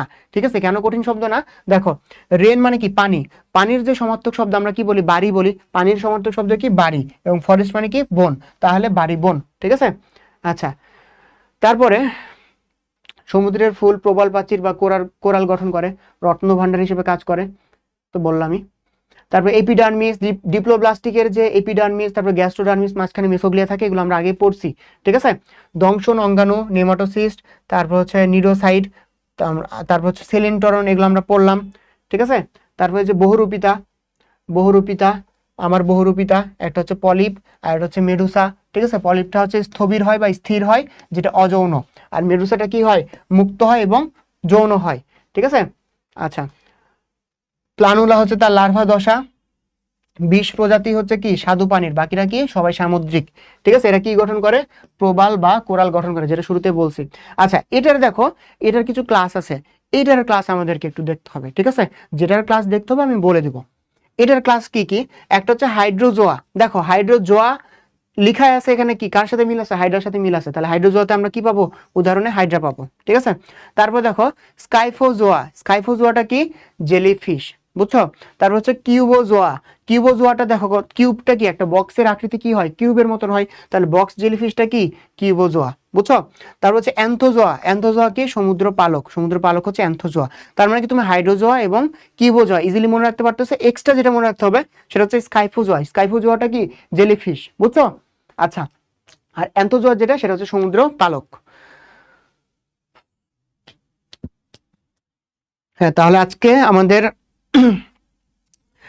আমরা পুরাটুকু যতটুকু পড়াতে চাইছিলাম, ডার্মাটা পর্যন্ত পড়াতে চাইছিলাম, আসলে হইলো না। ঠিক আছে। কালকে একটু তোমরা প্রিপারেশন নিয়ে আসো, একটু বেশি টাইম ক্লাস করতে হবে। বুঝছো? স্পেসিসের নাম্বারগুলা, আচ্ছা দেখো, সংখ্যা এত বেশি আসে না। সংখ্যা বুঝে শুনে হাইস্ট তোমার 2 থেকে 3টা আসে। ঠিক আছে, 100টার মধ্যে। এখন সংখ্যা যদি তুমি সব পড়তে যাও, তাহলে কিন্তু তোমার মাথা কিন্তু গোলমাল লাগবে। বুঝছো? তোমার মাথা কি লাগবে? গোলমাল লাগবে, তুমি সবগুলো মনে রাখতে পারবে না। সো তুমি প্রথমবার দেখে যাচ্ছ, ঠিক আছে, বাট তুমি যদি এটা জানো যে আর্থ্রোপোডার সংখ্যা সব থেকে বেশি, মোলাস্কার সংখ্যা যেটা, সেটা হচ্ছে সেকেন্ড বেস্ট, তাইলেই হবে। বুঝছো? বাকি সংখ্যা যেগুলো, সেগুলো মনে রাখা এত বেশি ইম্পর্টেন্ট না। ঠিক আছে। এ রাহাত, গিফট দিব। আসো, তুমি যদি আমার সাথে দেখা করতে পারো, দেখা করে যদি গিফট নিতে পারো, তাহলে গিফট দিয়ে দিব। ঠিক আছে। আচ্ছা, আমরা যতটুকু পড়ছি ততটুকু আই গেস সবার হচ্ছে মাথায় ঢুকে গেছে। ঠিক আছে। আচ্ছা, তোমরা অনেক কষ্ট করছো, তোমরা হচ্ছে লাইভটা দেখার পরেও শেষ পর্যন্ত ছিলা, তোমাদেরকে অনেক বেশি ধন্যবাদ। ঠিক আছে, তোমাদের ডেডিকেশন দেখার মতন। বুঝছো? এই ডেডিকেশনটা ধরে রাখবা। আমি একটু ওয়েবসাইটের কমেন্টগুলো দেখি।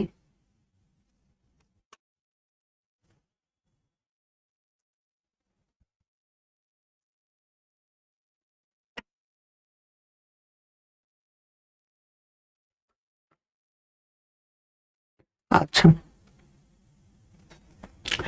ঠিক আছে, তাহলে বাকিটুকু আমরা শুরু করব। মানে বাকি যেগুলো আছে ওগুলো আমরা কালকে থেকে বাকি পার্টটা শুরু করব। ট্রাই করছি এতটুকু অল্প সময়ের মধ্যে যতটুকু পড়ানো যায়। ঠিক আছে। আচ্ছা, তো অল্প ক্লাসের আর তোমরা কি রিভিউ দিবা? যদি ক্লাসটা তোমরা বুঝে থাকো, তাহলে যতটুকু রিভিউ দেওয়ার দিতে পারো। ঠিক আছে। ক্লাসটা অল্প ছিল, তোমরা নিজেরাও বুঝতেছো যে প্রথমে একটা লাইভ হয়েছে, বড় একটা ধকল গেছে, তোমাদের অ্যাটেনশন ওরকম বেশি ছিল না। ঠিক আছে। আচ্ছা, তারপর আমি স্লাইডের মাধ্যমে গোছানোর চেষ্টা করছি সবকিছু। স্লাইডের মাধ্যমে কেন গোছানোর চেষ্টা করছি? কারণ বই পড়লে দেখা যায় যে বইয়ের ওই ইনফরমেশনগুলো অনেক লিখা, তো এই জন্য আমাদের মানে ঠিক ভালোভাবে মনে থাকে না। ঠিক আছে। বাট যদি আমরা ওটা স্লাইডের আকারে একটা নোটের আকারে নিয়ে আসি, তাহলে তোমরা খুব তাড়াতাড়ি রিভিশন দিতে পারবা, খুব তাড়াতাড়ি তোমরা শেষ করে ফেলতে পারবা, অ্যান্ড মনেও থাকবে। ঠিক আছে। আমাদের কি প্রয়োজন? সব পড়ার প্রয়োজন না, ইম্পর্টেন্ট পার্টগুলো প্রয়োজন, ইম্পর্টেন্ট শব্দগুলো আমাদের প্রয়োজন এই চ্যাপ্টার থেকে বিশেষ করে। ঠিক আছে। আমি ট্রাই করছি ওই ইম্পর্টেন্ট যে শব্দগুলো আছে, টার্মগুলো আছে, ওগুলাই যাতে আমরা পড়ে ফেলতে পারি। ঠিক আছে, স্লাইডের মাধ্যমে। কারণ পুরো বই তো আমাদের ইম্পর্টেন্ট না, বই থেকে যদি দাগায় দেয় এটা এটা এটা, বইতে তো দাগানো আছেই, তাই না? আমি জাস্ট ওইগুলোকে কি করছি, আলাদা করে তোমাদের জন্য নিয়ে আসছি। আচ্ছা, তাহলে শেষ করে দিই। সবাইকে আল্লাহ হাফেজ, আসসালামু আলাইকুম। বাকিটা কালকে দেখা হচ্ছে তাহলে।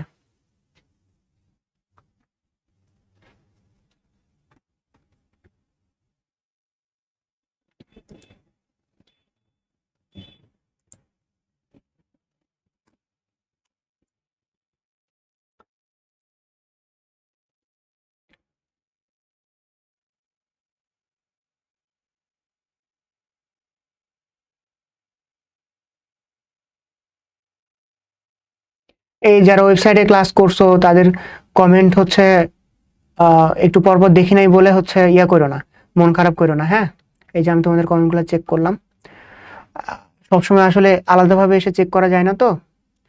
আচ্ছা, ঠিক আছে।